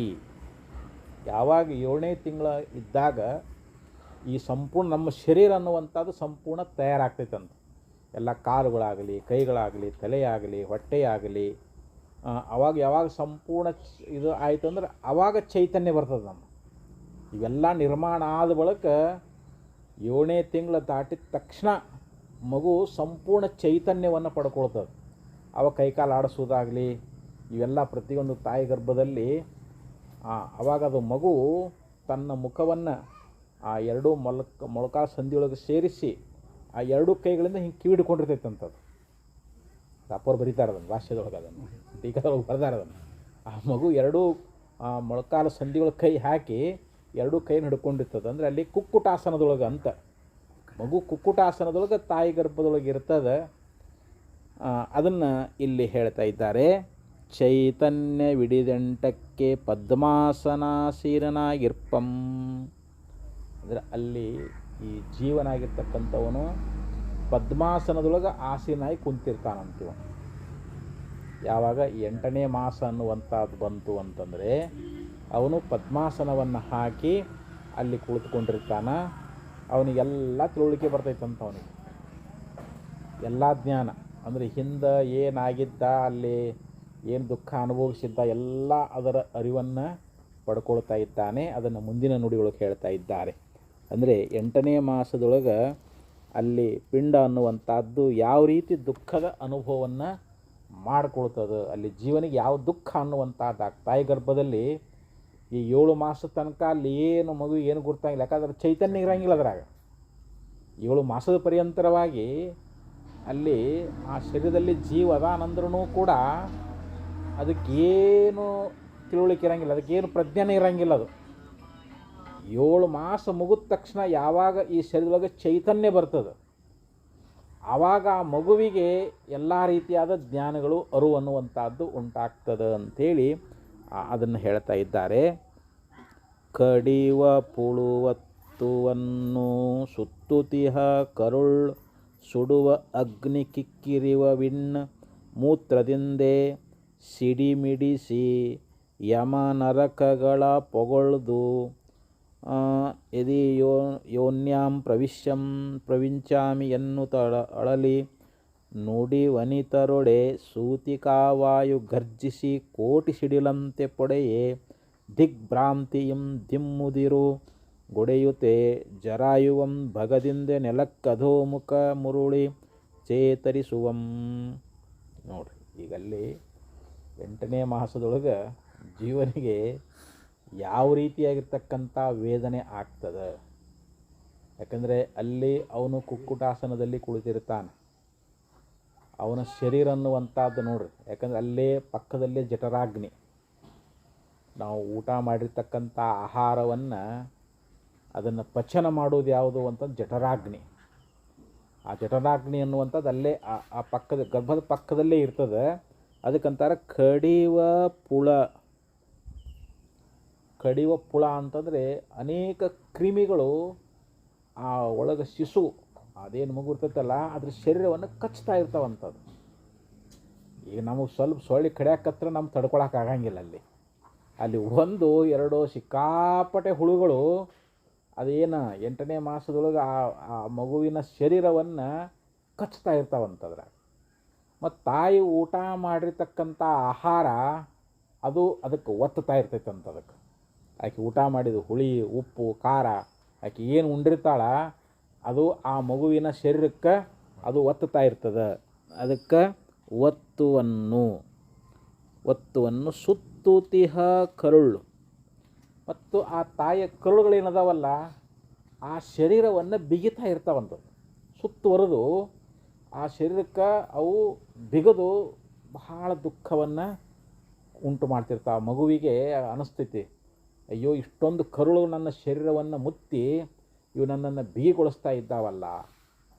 ಹೌದು, ಆ ಮಗು ಎಷ್ಟು ದುಃಖ ಅನುಭವಿಸ್ತೈತೆ ಅಂದರೆ ಅದು ಅಲ್ಲಿ ಕಡಿತಕ್ಕಂಥ ಕ್ರಿಮಿಗಳು ಅಲ್ಲಿ ತಾಯಿ ಊಟ ಮಾಡಿರ್ತಕ್ಕಂಥ ಹುಳಿ ಉಪ್ಪು ಖಾರ ನೆತ್ತಿಗೆ ಬಂದು ಒತ್ತುತ್ತಾ ಇರ್ತದೆ, ಅದ್ರ ಅಪ್ಪಳಿಸ್ತಾ ಇರ್ತದೆ. ಅದ್ರ ವೇದನೆ ತಡ್ಕೋಬೇಕು. ಮತ್ತು ಆಕೆ ತಾಯಿಯ ಕರುಳುಗಳೇನದಾವಲ್ಲ ಆ ಶರೀರವನ್ನು ಸುತ್ತುವರೆದಿರ್ತಾವಲ್ಲ ಅದರದ್ದೊಂದು ವೇದನೆ. ಕರುಳು ಸುಡುವ ಅಗ್ನಿ ಅಂತಂದ್ರಲ್ಲಿ ಆ ಯಾವ ಜಠರಾಗ್ನಿ ಅನ್ನುವಂಥದ್ದಲ್ಲಿ ಏನು ಮಾಡ್ತಾ ಇದೆ ಅಂತಂದರೆ ಯಾಕಂದ್ರೆ ಅದು ಬೆಂಕಿ ಹತ್ತಿರ ಕುಂಡ್ರಕ್ಕಾಗ್ತೈತೆ ನಮಗೆ. ನಮಗೆ ಬೆಂಕಿ ಹತ್ತಿರ ಕುಂತ್ರೆ ಅಯ್ಯೋ ನಮ್ಗೆ ಎಷ್ಟು ತಾಪ ಅನ್ನಿಸ್ತದೆ. ಮತ್ತು ಆ ಮಗು ಆ ಶರೀರ ಅನ್ನುವಂಥದ್ದು ಅದು ಅಗದಿ ಭಾಳ ಸೂಕ್ಷ್ಮ ಶರೀರ. ಅದು 8ನೇ ಮಾಸದೊಳಗೆ ಆ ಮಗುವಿಗೆ ಆ ಜಠರಾಗ್ನಿಯ ತಾಪ ಅದರ ಬಿಸಿಯ ತಾಪ ಅನ್ನುವಂಥದ್ದು ಅದನ್ನು ಕೂಡ ಅದು ಸಹನ ಮಾಡ್ಕೊಳ್ಳಿಕ್ಕಾಗೋದಿಲ್ಲ. ಅದಕ್ಕಂದ್ರೂ ಸುಡುವ ಅಗ್ನಿ ಕಿಕ್ಕಿರಿವ ವಿಣ್ಣ ಮೂತ್ರದಿಂದೇ. ಮತ್ತು ಅಲ್ಲಿ ಮಲಮೂತ್ರಗಳು ಅವನ ಶರೀರವನ್ನು ಮುಚ್ಚಿಬಿಟ್ಟಿರ್ತಾವಂಥವೆಲ್ಲ ನಮ್ಮ ಒಳಗೆ 8ನೇ ಮಾಸದಲ್ಲಿ. ಯಾಕಂದ್ರೆ ಮೊದಲು ಅದು ಹಿಂದೆ ಏನೋ ಅದ್ರದ್ದು ಅನುಭವ ಆಗಿಲ್ಲ, ಯಾಕಂದರೆ ಅವ್ರಿಗೆ ಚೈತನ್ಯ ಬಂದಿರೋದಿಲ್ಲ. ಅದು 8ನೇ ಮಾಸಕ್ಕೆ ಬಂದಾಗ ಏನಾಗ್ತದೆ ಅಂತಂದರೆ ಆ ಮಗು ಅನ್ನುವಂಥದ್ದು ಅದಕ್ಕೆ ಅದರದ್ದೆಲ್ಲ ಅನುಭವ ಆಗ್ತೈತಿ. ಅಲ್ಲಿ ಮಲಮೂತ್ರಗಳ ಒಂದು ದುರ್ಗಂಧ ವಾಸನೆ ಅನ್ನುವಂಥದ್ದು. ಮಲಮೂತ್ರಗಳು ಆ ಮಗುವಿಗೆ ಯಾಕಂದರೆ ನಾವು ಎಲ್ಲರೂ ಸ್ವಲ್ಪ ಮಲಮೂತ್ರಗಳು ಬಿಟ್ಟಿದ್ರು ಅಂತಂದ್ರೆ ನಾವಲ್ಲಿ ನಿಲ್ಲಕ್ಕೆ ಅಸಹ್ಯ ಪಡ್ತೀವಿ. ಇಲ್ಲಿ ಯಾರೋ ಮಲಮೂತ್ರ ವಿಸರ್ಜನೆ ಮಾಡ್ಯಾರಪ್ಪ, ಇಲ್ಲಿ ಭಾಳ ದುರ್ಗಂಧ ವಾಸನೆ ಅದ, ಇಲ್ಲಿ ಕುಂಡ್ರೋದು ಬೇಡ, ಬೇರೆ ಕಡೆ ಹೋಗಿ ಕುಂಡ್ರೋನು. ಅದಕ್ಕೆ ಮಲಮೂತ್ರ ಅನುವಿದ್ದ ನೆಲೆಯೊಳು ನಿಲೆನೆಂಬೆ ಫಲವು ಪೇಯವೆನಿಸುವ ತಾಣವೆಂಬ ಅಂಗದರು ನೆಲೆಸಿ ವಿಷಯ ಸುಖವನ್ನು ಭೋಗಿಸುವೆನೆಂದು ಸಲೆ ಮನ ಬೆಳೆಸುವುದನ್ನು ಬಿಡೆ ಮನುಜ ಅಂತ ಯಜುಮಶ್ವರು ಒಂದು ಕಡೆಯಲ್ಲಿ ಹೇಳ್ಕೊಂಡು ಬಂದಿದ್ದಾರೆ. ಒಂದು ಸ್ವಲ್ಪ ಮಲಮೂತ್ರ ಬಿಟ್ಟಿದ್ರು ಅಂತಂದರೆ ಆ ದುರ್ಗಂಧ ವಾಸನೆ ನಮಗೆ ಸಹನ ಮಾಡ್ಕೊಳಕ್ಕಾಗಂಗಿಲ್ಲ. ಮತ್ತೀಗ ಅಲ್ಲಿ ಮಲಮೂತ್ರ ದುರ್ಗಂಧ ವಾಸನೆ ಆ ಮಗುವಿಗೆ ಎಷ್ಟು ತಡ್ಕೋಬೇಕು. 8ನೇ ಮಾಸದೊಳಗೆ ಮಗುವಿಗೆ ಅದು ಇರ್ತಕ್ಕಂಥ ಶಿಶು, ಯಾಕಂದ್ರೆ ಜೀವಾತ್ಮನಿಗೆ ಆ ಮಲಮೂತ್ರ ದುರ್ಗಂಧ ವಾಸನೆ ಸಹನ ಮಾಡ್ಕೊಳಕ್ಕಾಗಂಗಿಲ್ಲ. ಕ್ರಿಮಿಗಳು ಕಡಿತಾ ಇರ್ತಾವೆ, ಜಠರಾಗ್ನಿಯ ವೇದನೆ, ಆ ತಾಯಿಯ ಕರುಳುಗಳು ಶರೀರವನ್ನು ಬಿಗಿತಾ ಇರ್ತಾವೆ. ನೋಡ್ರಿ ಅವಾಗ ಆ ಮಗು ಅಂತ ಇದೆ, ಕಿಕ್ಕಿರುವ ವಿಣ್ಮೂತ್ರದಿಂದೆ ಸಿಡಿಮಿಡಿಸಿ ಯಮ ನರಕಗಳ ಪೊಗಳುದು. ಅವಾಗ ಆ ಮಗು ಅಂತೈತಂತ ನಾ ಹಿಂದೆ ಯಮಲೋಕಕ್ಕೆ ಹೋಗಿದ್ದೆ. ಅಲ್ಲಿ ಕುಂಬಿಪಾಕ ನರಕ ಅಂತ, ಆ ಕುಂಬಿಪಾಕದಲ್ಲಿ ಅನುಭವಿಸ್ತಕ್ಕಂಥ ನರಕದ ದುಃಖ ಭಾಳ ಚಲೋ. ಅದು ಈ ದುಃಖ ನನಗೆ ಸಹಿಸಕ್ಕಾಗಲ್ಲ ನಮಗೂ. ಅದು ಭಾಳ ಚಲೋ, ಅದು ಭಾಳ ಕಮ್ಮಿಯ ದುಃಖ ಅದು. ಆದರೆ ಇಲ್ಲಿ ಈ ಸಂದರ್ಭದಲ್ಲಿ ನಾ ಏನು ಅನುಭವ ಮಾಡಕತ್ತೀನಲ್ಲ, ಶಿವನೇ ನಿನ್ನನ್ನು ಪ್ರಾರ್ಥನಾ ಮಾಡ್ತಾ ಇದ್ದೀನಿ, ಮೊದಲು ಈ ತಾಯಿ ಗರ್ಭದ ನನ್ನನ್ನು ಹೊರಗೆ ಹಾಕು. ಯಾಕಂದ್ರೆ ಇದನ್ನು ತಡ್ಕೊಳಿಕ್ಕಾಗೋದು ನನಗೆ. ಮಲಮೂತ್ರ ದುರ್ಗಂಧ ವಾಸನೆ, ಇಲ್ಲಿ ಕುಕ್ಕುಟಾಸನದೊಳಗಿರಬೇಕು, ಮತ್ತು ಇಲ್ಲಿ ಒಂದು ಜಠರಾಗ್ನಿಯ ತಾಪ, ಒಂದು ಎರಡು ಇಷ್ಟೆಲ್ಲ ದುಃಖ. ಆ ಕುಂಬಿ ನರಕಪ್ಪಾಗ ಅದಕ್ಕಿಂತಲೂ ಹೆಚ್ಚಿನ ದುಃಖ ಇದು ಅಂಥೇಳಿ ಅದಕ್ಕೆ ಬರಿತಾ ಇದ್ದಾರೆ ಅವರು. ಯಮ ನರಕಗಳ ಪೊಗಳದು ನೋಡಿ, ಯಮಲೋಕದಲ್ಲಿರ್ತಕ್ಕಂಥ ಅಲ್ಲೇನು ನರಕ ದುಃಖ ಅನ್ನುವಂಥದ್ದೇನದಲ್ಲ, ಅದು ಹೆಚ್ಚಿನ ಅದು ನಾನು ಅದು ಭಾಳ ದುಃಖ ತಿಳ್ಕೊ, ಅದಕ್ಕಿಂತ ಇದು ಹೆಚ್ಚಿನ ದುಃಖ ಅಂಥೇಳಿ ಅದನ್ನು ಹೊಗಳಿ. ಯದಿಯೋನ್ಯಾಂ ಪ್ರಮುಚ್ಛಾಮಿ ಎನ್ನುತ್ತಲೀ, ಇದು ಯದಿಯೋನ್ಯಾಂ ಪ್ರಮುಚ್ಛಾಮಿ, ಇದು ಗರ್ಭೋಪನಿಷತ್ತಿನ ಮಂತ್ರ, ಅದರ ಪ್ರಮಾಣ ಕೊಟ್ಟು ಹೇಳ್ತಾ ಇದ್ದಾರೆ. ಅಂದರೆ ಅಲ್ಲಿ ಮಗುವಿಗೆ ಎಲ್ಲ ಜ್ಞಾನ ಆಗಿ ಆ ಮಗು ಅಂತೈತಂತಲ್ಲಿ, ನಾನು ಈ ತಾಯಿ ಗರ್ಭದಿಂದ ಹೊರಗೆ ಹೋದ ಕೂಡಲೇ ಪರಮಾತ್ಮ ನಾನಿನ್ನು ಎಂದೂ ಮತ್ತೆ ಹೊರಳಿ ಈ ಜಾಗಕ್ಕೆ ಬರೋಂಗಿಲ್ಲ. ಅಲ್ಲಿ ಹೋದ ಕೂಡಲೇ ಅದಕ್ಕೆ ತಾಯಿಯ ಗರ್ಭದಳು ತಾನಿದ್ದ ವೇಳೆಯಳು ಅಲ್ಲಿ ಹೇಯದ ಅತಿಬಾಧೆಗೆ ಮನಂ ನೊಂದು ಪೇಸುತಿಯ ಪೇಯವನ್ನು ಮತ್ತೇಕ್ಕಿಂತ ಪರಮಟ್ಟಿರುವೆ. ಆಯುಷ್ಯ ಮಿಗದೊಳಗೆ ಕಾಯಜ ವಿರೋಧಿ ಗುರುಶಂಭುಲಿಂಗವನ್ನು ಒಲಿಸಿ ಮಾಯನು ಮೀರಿ ಭವವನ್ನು ಗೆಲುವೆನೆಂಬ ಸಮುದಾಯದ ಅಧಿಕಾರವೆನ್ನದು ಮರೆದೆನು, ಅದಕ್ಕಿನ್ನು ಉಪಾಯವೇ ಧರ್ಮವೆಂದು ಅಂತ ಆರಂಭದಲ್ಲಿ ಹೇಳಿಕೊಂಡು ಬಂದಿದ್ದಾರೆ. ಅಂದರೆ ತಾಯಿ ಗರ್ಭದೊಳಗಿದ್ದಾಗ ಜೀವನಿಗೆ ಆವಾಗ ಅವನಿಗೆ ವಿವೇಕ ಉದಯ ಆಗ್ತದೆ. ಆವಾಗ ಮಗು ಹೇಳ್ತದೆ, ಪರಮಾತ್ಮ ಈ ದುಃಖನ ತಡ್ಕೊಳಿಕ್ಕಾಗೋದು, ಮೊದಲು ನನ್ನನ್ನು ಈ ತಾಯಿ ಗರ್ಭನ ಹೊರಗೆ ಹಾಕು. ಹೊರಗೆ ಹೋದ ಮೇಲೆ ನಾ ಏನು ಮಾಡ್ತೀನಿ, ಕಾಯಜ ವಿರೋಧಿ ಗುರು ಶಂಭುಲಿಂಗವನ್ನು ಒಲಿಸಿ, ಅಂದರೆ ಪರಮಾತ್ಮನನ್ನು ಕುರಿತು ನಿತ್ಯ ನಾನು ಪೂಜಾ ಮಾಡ್ತೀನಿ, ಧ್ಯಾನ ಮಾಡ್ತೀನಿ, ಸತ್ಸಂಗ ಮಾಡ್ತೀನಿ, ಅಂದರೆ ಮಾಯನ್ನು ಮೀರ್ತೀನಿ, ಈ ಭವ ಅಂದರೆ ಹುಟ್ಟು ಸಾವನ್ನು ಗೆಲ್ತೀನಿ, ಮತ್ತೆ ಹುಟ್ಟು ಸಾವು ರೂಪ ಸಂಸಾರಕ್ಕೆ ಬರೋಂಗಿಲ್ಲ ನಾನು. ಅದನ್ನು ನೋಡಿ ಅಲ್ಲಿ ಪ್ರತಿಜ್ಞೆ ಮಾಡ್ತಾನೆ, ಯಾರನಿಗೆ ಪರಮಾತ್ಮನಿಗೆ ಮೊರೆ ಹೊಕ್ಕು ಪ್ರಾರ್ಥನೆ ಮಾಡ್ತಾನೆ. ನಾವೆಲ್ಲ ಮಾಡ್ಕೊಂಡು ಬಂದೇವಂತ ನಮಗೇನು ಅಲ್ಲ, ಅದರದ್ದು ಸ್ಮರಣೆ ಇಲ್ಲ. ಅಲ್ಲೇನು ಪರಮಾತ್ಮನ ಬೇಡ್ಕೊಂಡೇವಿ, ಪ್ರಾರ್ಥನೆ ಮಾಡ್ಕೊಂಡೇವಿ, ಅದು ಸ್ವಲ್ಪ ಆದರೂ ನಮಗೆ ಸ್ಮೃತಿ ಐತೇನು ಅಂತಂದರೆ ಇಲ್ಲ, ಮರೆದೇನು. ತಾಯಿ ಗರ್ಭದಿಂದ ಹೊರಗೆ ಬಂದ ಕೂಡಲೇ ವೈಷ್ಣವಿ ಮಾಯ ಮುಚ್ಚಿ ಹಾಕಿಬಿಡ್ತದೆ. ನಾವಲ್ಲಿ ಏನು ಪ್ರತಿಜ್ಞೆ ಮಾಡಿದ್ದೀವಿ ಅದನ್ನೆಲ್ಲ ಮರೆತು ಮತ್ತೆ ಈ ದೇಹದೊಳಗೆ ನಾನು ಅಂತ ತಿಳ್ಕೊಂಡು, ಇದು ನನ್ನಪ್ಪ, ನನ್ನ ಅಮ್ಮ, ನನ್ನ ಹೊಲ, ನನ್ನ ಮನೆ, ನಮ್ಮ ಅಣ್ಣ, ಶುರುವಾತ್ ನೋಡಿರ್ಲಿಲ್ಲ ಪ್ರಪಂಚ. ಮತ್ತೆ ಈ ಮಾಯಾಮೋಹದೊಳಗೆ ಈ ಜೀವ ಸಿಲ್ಕೊಂಡು ಬಿಡ್ತಾನೆ ಅವನು. ಮತ್ತೆ ಇಲ್ಲಿ ಅನೇಕ ಕರ್ಮಗಳನ್ನು ಮಾಡ್ತಾನೆ. ಆ ಪ್ರತಿಜ್ಞೆ ಹೋಯ್ತ್ರಲ್ಲಿ, ಇಲ್ಲಿಂದ ಹೋದ್ಮೇಲೆ ಸತ್ಸಂಗ ಮಾಡ್ತೀನಿ, ದೇವ್ರ ಪೂಜಾ ಮಾಡ್ತೀನಿ, ಮಾಯನ್ನು ಗೆಲ್ತೀನಿ ಅಂತೇ ನಾವು ಏನು ಭಾಷಾ ಕೊಟ್ಟು ಬಂದೇವು ಪರಮಾತ್ಮನಿಗೆ. ಅದಕ್ಕೆ ಉಪಾಯವೇ ಧರ್ಮವೆಂದು ಅಂತ ಹೇಳಿದರು. ನಾವೇನು ಮರ್ತೇವಲ್ಲ, ಧರ್ಮ ಅಂದರೆ ಜ್ಞಾನ ಅಂತ ಅರ್ಥ ಇಲ್ಲಿ. ಯಾಕಂದರೆ ನಾವು ಜ್ಞಾನವನ್ನು ಮಾಡ್ಕೊಂಡೇವಿ ಅಂತಂದರೆ ನಮ್ಮ ಅಜ್ಞಾನ ನಿವೃತ್ತಿ ಆಗ್ತದೆ. ನಮಗೆ ಸ್ವರೂಪದ ಸಾಕ್ಷಾತ್ಕಾರ ಆಗಬೇಕು ಅಂತಂದರೆ ನಾವು ಗುರುಗಳಿಂದ ಆತ್ಮಜ್ಞಾನವನ್ನೇ ನಾವು ಮಾಡಿಕೊಳ್ಬೇಕು ಅಂತ. ಸುಖಮುನಿ ತಾಯಿ ಗರ್ಭದೊಳಗಿದ್ದಾಗಲೇ ಅವನಿಗೆ ವಿಚಾರ ಬಂತು, ಹೆಂಗೆ ನಮಗೂ ಹೆಂಗೆ ಅಲ್ಲಿ 8ನೇ ಮಾಸದೊಳಗೆ ಭಗವಂತನ ಕುರಿತು ಪ್ರಾರ್ಥನಾ ಮಾಡ್ತೇವಲ್ಲ, ಆವಾಗ ಸುಖಮುನಿ ಅಂದ, ನಾ ಇನ್ನು ಹೊರಗೆ ಹೋಗಿಬಿಟ್ರೆ ತಾಯಿ ಗರ್ಭದಿಂದ ಮತ್ತೆ ವೈಷ್ಣವಿ ಮಾಯ ಮುಚ್ಚಿ ಹಾಕಿಬಿಡ್ತದೆ, ನನಗೆ ಸ್ವರೂಪದ ಜ್ಞಾನ ನಾನು ಮರೆತು ಬಿಡ್ತೀನಿ, ಮತ್ತೆ ಸಂಸಾರದಲ್ಲಿ ನಾ ಸಿಳ್ಕೊಳ್ತಾ ಇದ್ದೀನಿ, ನಾ ಇಲ್ಲಿಂದ ಹೊರಗೆ ಹೋಗೋದೇ ಬೇಡ ಅಂತ ಅಲ್ಲೇ ತಾಯಿ ಗರ್ಭದಲ್ಲಿ ಉಳಿದ್ಬಿಟ್ಟ. ಆವಾಗ ವೇದವ್ಯಾಸರು ನೋಡ್ತಾರೆ, ಇದು 10 ತಿಂಗಳು ಹೋತು, ವರ್ಷ ಹೋತು, 2 ವರ್ಷ ಹೋತು, ಹೊರಗೆ ಬರೋವಲ್ಲ ಅವನು, ತಾಯಿ ಗರ್ಭಲ್ಲೇ ಕೂತ್ಬಿಟ್ಟ ಅವನು. ಆವಾಗ ವೇದವ್ಯಾಸರು ಅಂತ ಇದ್ದಾರೆ, ಏನಪ್ಪ ಇದು ತಾಯಿ ಎಷ್ಟು ದಿವಸ ಹೊರಬೇಕ್ರಿ? 9 ತಿಂಗಳು ಹೊರದ ಸಾಕಾಗಿರ್ತದೆ. ಇವಾಗ 9 ತಿಂಗಳು 10 ತಿಂಗಳು ತಾಯಿ ತನ್ನ ಗರ್ಭದಲ್ಲಿ ಇಟ್ಕೊಂಡು ಆ ಮಗುವಿನನ್ನು ಸಂರಕ್ಷಣೆ ಮಾಡಬೇಕು ಅಂತಂದರೆ ಸಾಕಾಗಿ ಹೋಗಿರ್ತದೆ. ನೀವು ಸುಮಾರು 12 ವರ್ಷ ಅಂತ ಬರೀತಾರಲ್ಲ, 12 ವರ್ಷ ಅಲ್ಲಿ ಉಳ್ಕೊಂಡಂತೀವ. ಅವಾಗ ವ್ಯಾಸ ಮಹರ್ಷಿಗಳು ಹೇಳಿದರು, ಮಾತಾಡಿದ್ರು ಮಗುನ ಜೊತೆಗೆ, ಏನು ನೀ ಅಲ್ಲೇ ಕುಂತ್ರೆ ತಾಯಿ ಎಷ್ಟು ದುಃಖ ಪಡಬೇಕು, ನೀ ಯಾಕೆ ಇಲ್ಲಿಂದ ಹೊರಗೆ ತಾಯಿಗಿರ್ಬಂದು ಹೊರಗೆ ಬರ್ತಾ ಇಲ್ಲ ಅಂತಂದಾಗ, ಏನಿಲ್ಲ, ನಾ ಹೊರಗೆ ಬಂದುಬಿಟ್ರೆ ವೈಷ್ಣವಿ ನಾನು ಮುಚ್ಚಿ ಹಾಕಿಬಿಡ್ತದೆ. ಮತ್ತೆ ನಾನು ಸಂಸಾರದಲ್ಲಿ ವ್ಯಾಮೋಹಿತನಾಗಿಬಿಡ್ತೀನಿ, ಮತ್ತೆ ನಾನು ಹುಟ್ಟು ಸಾವು ನನ್ನನ್ನು ಬಿಡಂಗಿಲ್ಲ, ಅದಕ್ಕೆ ನಾನು ಹೊರಗೆ ಬರೋಕ್ಕೆ ವಲ್ಯ ಅಂತ ಅಂದಂಥವು ಯಾರು ಸುಖಮುನಿ.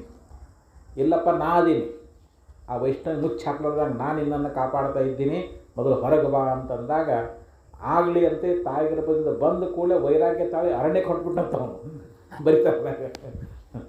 ಸತ್ಸಂಗತಾಂತದೊಳಗೆ ಬರಿತಾ ಇದ್ದಾರೆ ಅವರ ದೃಷ್ಟಾಂತವನ್ನು.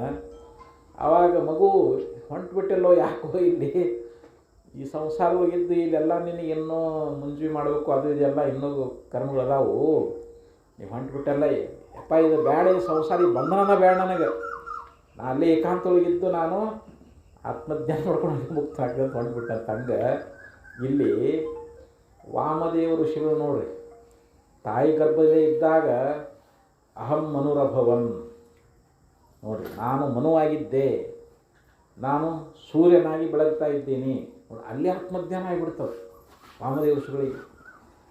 ಅಂದರೆ ಅದು ಪೂರ್ವಜನ್ಮದ ಒಂದು ಸಂಸ್ಕಾರ. ಪೂರ್ವಜನ್ಮದಲ್ಲಿಯೇ ಅವರು ಗುರುಗಳಿಗೆ ಶರಣಾಗತರಾಗಿ ಅಲ್ಲಿ ಆತ್ಮಜ್ಞಾನ ಮಾಡಿಕೊಂಡಿರ್ತಾರೆ.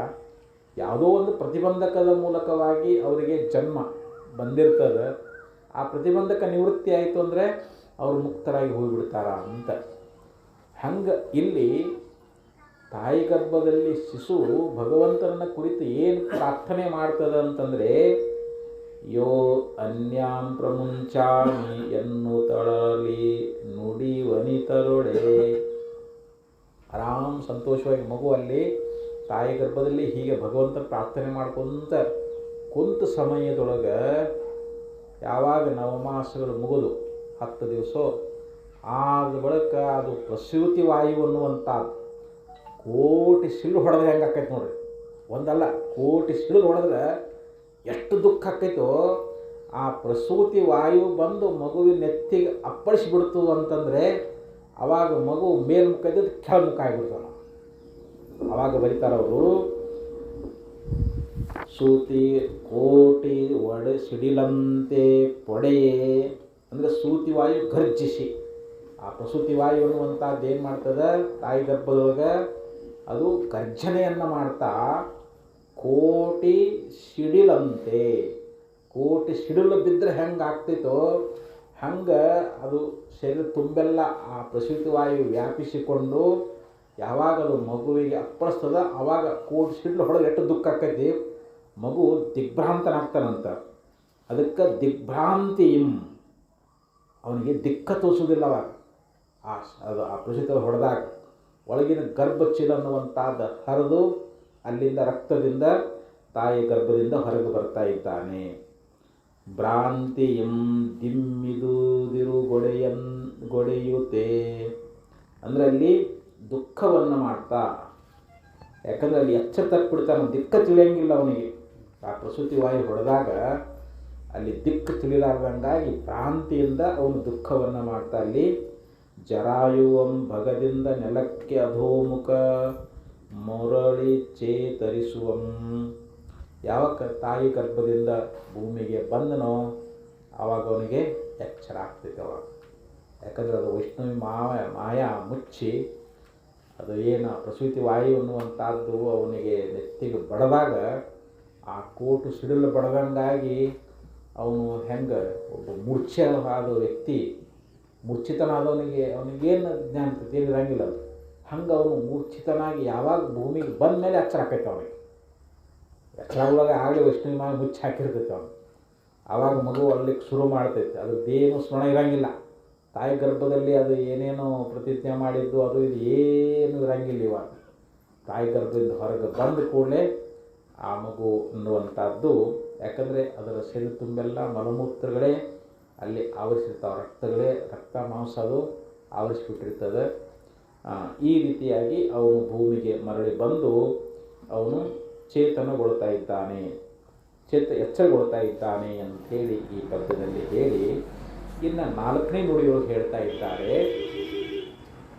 ಮಲವನೇ ಹಾಸಿ ಮೂತ್ರವ ಹೊದೆದು ಮಾಂಸವಹ ಮೊಲೆಯ ತಿಳಿಗೀವೆನಿಪ ಪಾಲ್ಗುಡಿದು ಬಾಲ್ಯಮಂ ಕಳೆದಕ್ಕ ತಂಗಿ ಸೊಸೆ ಎತ್ತಿಗೆ ನಾದಿನಿಯರ ಮರೆಸಿದ ಪ್ರಾಯಮಂ ಕಳುಪಿ ಹಿಂದಕ್ಕೆ ವಾರ್ಧಕ್ಯದಳು ಬಹುರೋಗಗಳಿಗೆ ತನುವನೇ ಮಾರಿ ಮೊದಲಿನೈವಿಡಿ ಮೂತ್ರ ಮಲಗಳೊಳು ತೇಲಿ ಮುಳುಗೂತ ಈ ಕ್ರಮದೊಳಿಹ ಪರಕ್ಕೆ ತಿರುಗುತೆ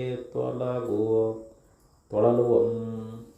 ನೋಡಿ, ಅಂದರೆ ಈ ಭೂಮಿಗೆ ಬಂದ ಮೇಲೆ ಜೀವನಿಗೆ ಇಲ್ಲಿ ಹುಟ್ಟಿದಾಗಿಂದ ಸಾಯು ತನಕ ಏನಾಗ್ತದೆ ಅನ್ನೋದು ಇದು ಒಂದು ನುಡಿ, ಒಂದು ನುಡಿಯೊಳಗೆ ಹೇಳಿಬಿಟ್ರೆ ಇಲ್ಲಿ ಈ ನುಡಿಯೊಳಗೆ.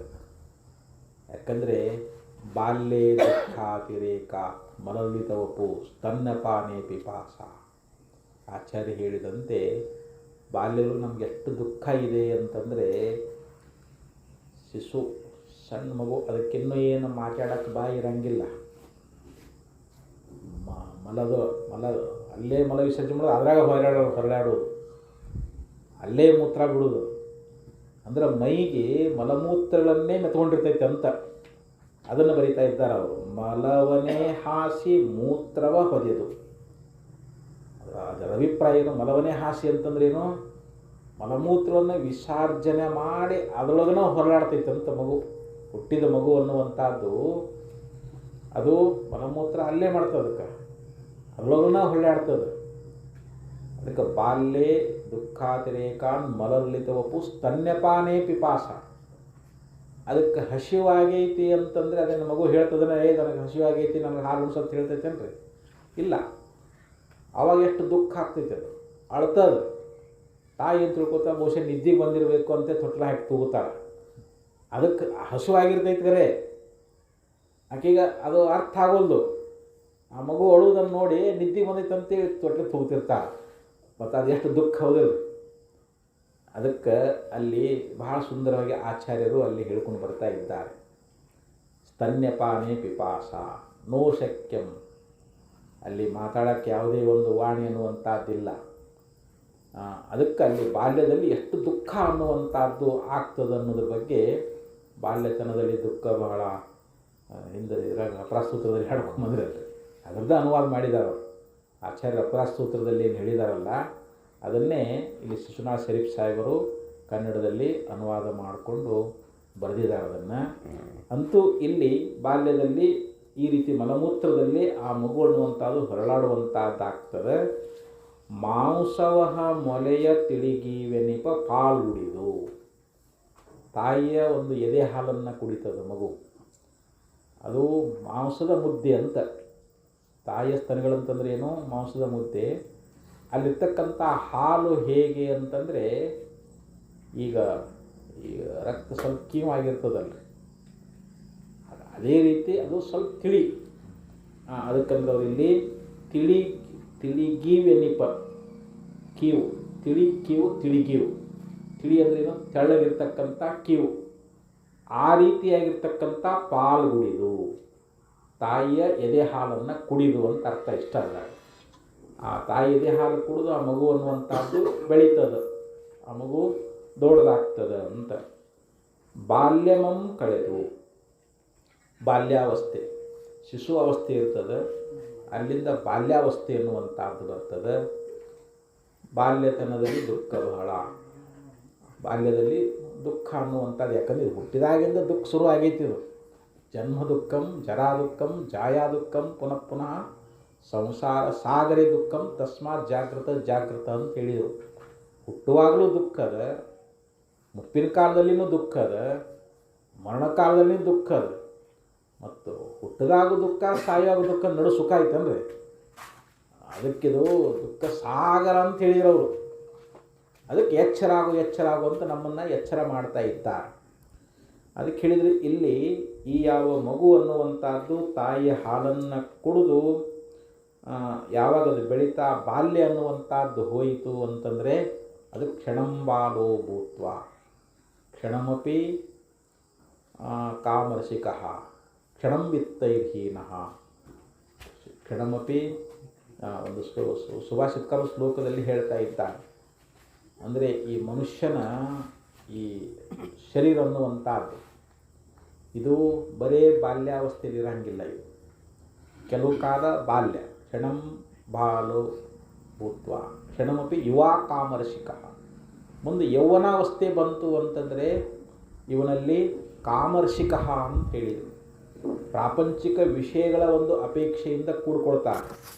ಅಂದರೆ ಕಾಮಾದಿ ವಿಕಾರಗಳಿಂದ ಅವನು ಅನೇಕ ಭೋಗಗಳಲ್ಲಿ ತನ್ಮಯನಾಗಿಬಿಡ್ತಾನೆ. ಭೋಗಗಳನ್ನು ಅನುಭವಿಸುವುದರಲ್ಲಿ ಅವನ ಯೌವನ ಅನ್ನುವಂಥದ್ದು. ಅದಕ್ಕೆ ದುರಿತ ಕುಲ ಬಂಧುವೆನಿಸುವ ಯೌವನವನು ಅಂಥೇಳಿ ನಿಜರು ಹೇಳ್ಕೊಂಡು ಬಂದಾರ. ಈ ಯೌವನಾವಸ್ಥೆಯೊಳಗನ ಆ ಕಾಮಾಕಾರದಿಂದ ಕೂಡಿಕೊಂಡು ಅನೇಕ ರೀತಿಯಾದ ಪಾಪ ಕಾರ್ಯಗಳನ್ನು ಇವನು ಮಾಡ್ತಾ ಇದ್ದಾನೆ ಅಂತ. ಅದಕ್ಕೆ ಇಲ್ಲಿ ಈ ಯೌವನ ಅನ್ನುವಂಥದ್ದು ಏನದ ಅಂತಂದರೆ ಅಕ್ಕ ತಂಗಿ ಸೊಸೆ ಅತ್ತೆ ಅತ್ತಿಗೆ ನಾದಿನಿಯರ ಮರೆಸಿದ ನೋಡೋರೆಲ್ಲ ಅದಾರ ಅಂದ್ರೂ ಕೂಡ ಇವನು ಅವರನ್ನು ಮರೆತು ಅಂತ.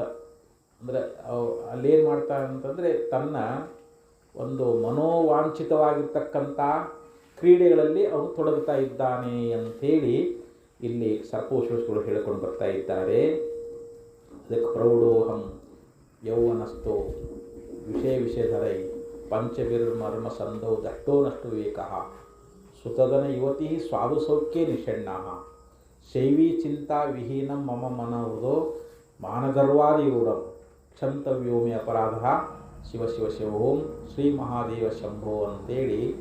ಅಂದರೆ ಯೌವನ ಕಾಲದಲ್ಲಿ ಯಾರನ್ನೂ ಕೂಡ ಒಂದು ಸತ್ಸಂಗದೊಳಗೆ ಬಂದು ಗುರುವಿನಿಂದ ಶ್ರವಣವನ್ನು ಮಾಡ್ತಾ ಆಗಲಾದ್ರೂ ಕೂಡ ಇವನು ಆತ್ಮಜ್ಞಾನ ಮಾಡ್ಕೊಳ್ಳಿಕ್ಕೆ ಪ್ರಯತ್ನ ಮಾಡ್ತಾನೇನು ಅಂತಂದರೆ ಇಲ್ಲ.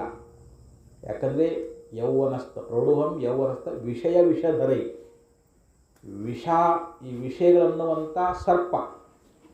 ಹೆಂಗೆ ಸರ್ಪ ಕಚ್ಚಿದ್ರೆ ಮೈಯೊಳಗೆ ನಮಗೆ ವಿಷ ಹೆಂಗೆ ಏರ್ತದಲ್ಲ, ವಿಷಯಗಳನ್ನುವಂಥ ಈ ಸರ್ಪ ಕಚ್ಚಿತು ಅಂತಂದರೆ ದಷ್ಟೋ ನಷ್ಟು ವಿವೇಕ. ನಮ್ಮಲ್ಲಿರ್ತಕ್ಕಂಥ ವಿವೇಕ ಅಂದ್ರೇನು, ಪರಮಾತ್ಮನ ವಿಚಾರಕವಾಗಲಿ ಆತ್ಮವಿಚಾರಕವಾಗಲಿ ಅದನ್ನು ವಿಚಾರ ಮಾಡಬೇಕು, ಅದನ್ನು ವಿವೇಕವನ್ನು ಹೊಂದಬೇಕನ್ನುವಂಥ ಆ ವಿವೇಕನೇ ಹೊರಟು ಹೋಗಿಬಿಡ್ತೈತಿ ಅಂತ. ಮತ್ತು ಮಾನಗರ್ವಾದಿ ರೂಢಂ, ನಾನು ಇಂಥ ಅಧಿಕಾರಿ, ನಾನು ಇಂಥ ಶ್ರೀಮಂತ, ಇವೆಲ್ಲ ನೋಡು ಒಂದು ಅಹಂಕಾರ ಅಭಿಮಾನ ಅನ್ನುವಂಥದ್ದು ಉತ್ಪತ್ತಿ ಆಗ್ತದೆ. ಅದ್ರೊಳಗೆ ಶೈವೀ ಚಿಂತಾ ವಿಹೀನಂ, ಈ ಯೋಗದೊಳಗೆ ನಾನು ಪರಮಾತ್ಮನನ್ನು ಚಿಂತನೆ ಮಾಡೋದೇ ಬಿಟ್ಟುಬಿಟ್ಟೆ. ಈ ವಿಷಯಗಳ ಒಂದು ರಂಜನೆಯೊಳಗೆ ವಿಷಯಗಳಲ್ಲಿ ಅತ್ಯಂತ ಮೋಹಿತನಾಗಿ ನಾನು ಪರಮಾತ್ಮನ ಧ್ಯಾನಿಸದೆ ಈ ಪ್ರಾಪಂಚಿಕ ವಿಷಯಗಳಲ್ಲೇ ನಾನು ಅತ್ಯಂತ ಆಸಕ್ತನಾಗಿ ಭಗವಂತನ ಚಿಂತನೆ ಮಾಡಲಿಲ್ಲ, ನನ್ನ ಅಪರಾಧವನ್ನು ಕ್ಷಮಾ ಮಾಡು ಅಂಥೇಳಿ ಅಲ್ಲಿ ಯಾವ ರೀತಿಯಾಗಿ ಆಚಾರ್ಯರು ಭಗವಂತನಿಗೆ ಪ್ರಾರ್ಥನೆ ಮಾಡಿದಾರಲ್ಲ, ಹಂಗೆ ಇಲ್ಲಿ ಕ್ಷಣಂಬಾಲೋ ಭೂತ್ವ ಕ್ಷಣಪಿ ಯುವಾ ಕಾಮರಸಿಕಃ ಕ್ಷಣಂ ವಿತ್ತೈರ್ಹೀನಃ ಕ್ಷಣಮಪಿ ಸಂಪೂರ್ಣ ವಿಭವ.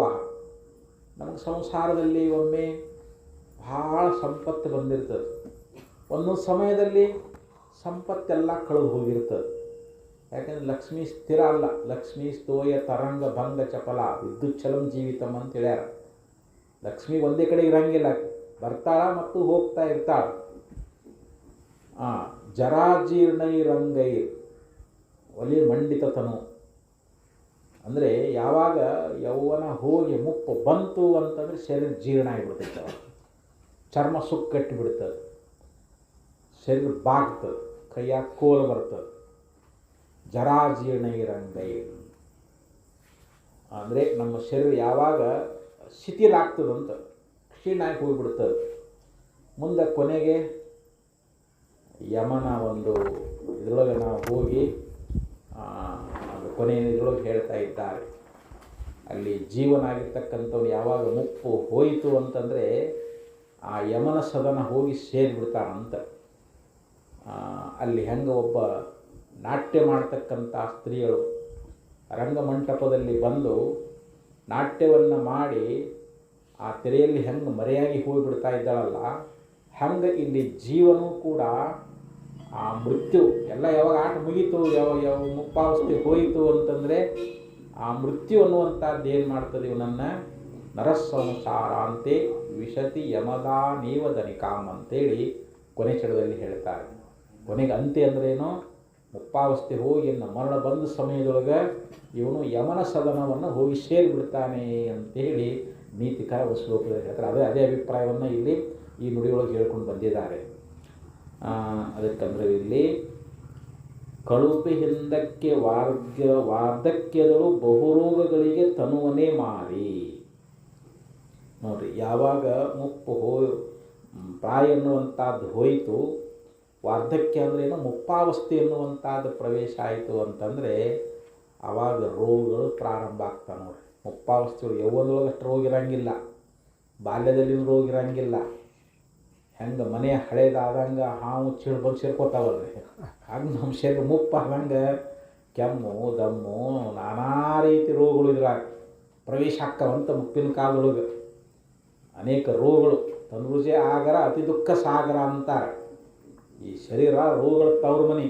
ವಾತ ಪಿತ್ತ ಕಫ ಇವೇನೋ ಹೆಚ್ಚು ಕಡಿಮೆ ಆದವು ಅಂತಂದರೆ ನಮಗೆ ರೋಗಗಳು ಉಲ್ಬಣ ಆಗ್ತಾ ಇದ್ದಾವೆ, ರೋಗಗಳು ನಮ್ಮಲ್ಲಿ ತೋರ್ತಾ ಇದ್ದಾವೆ. ಅದಕ್ಕೆ ಗಾತ್ರಂ ಸಂಕುಚಿತಂ ಗತಿರ್ವಿಗಲಿತ ಭ್ರಷ್ಟಾಚ ದಂತಾವಲಿ.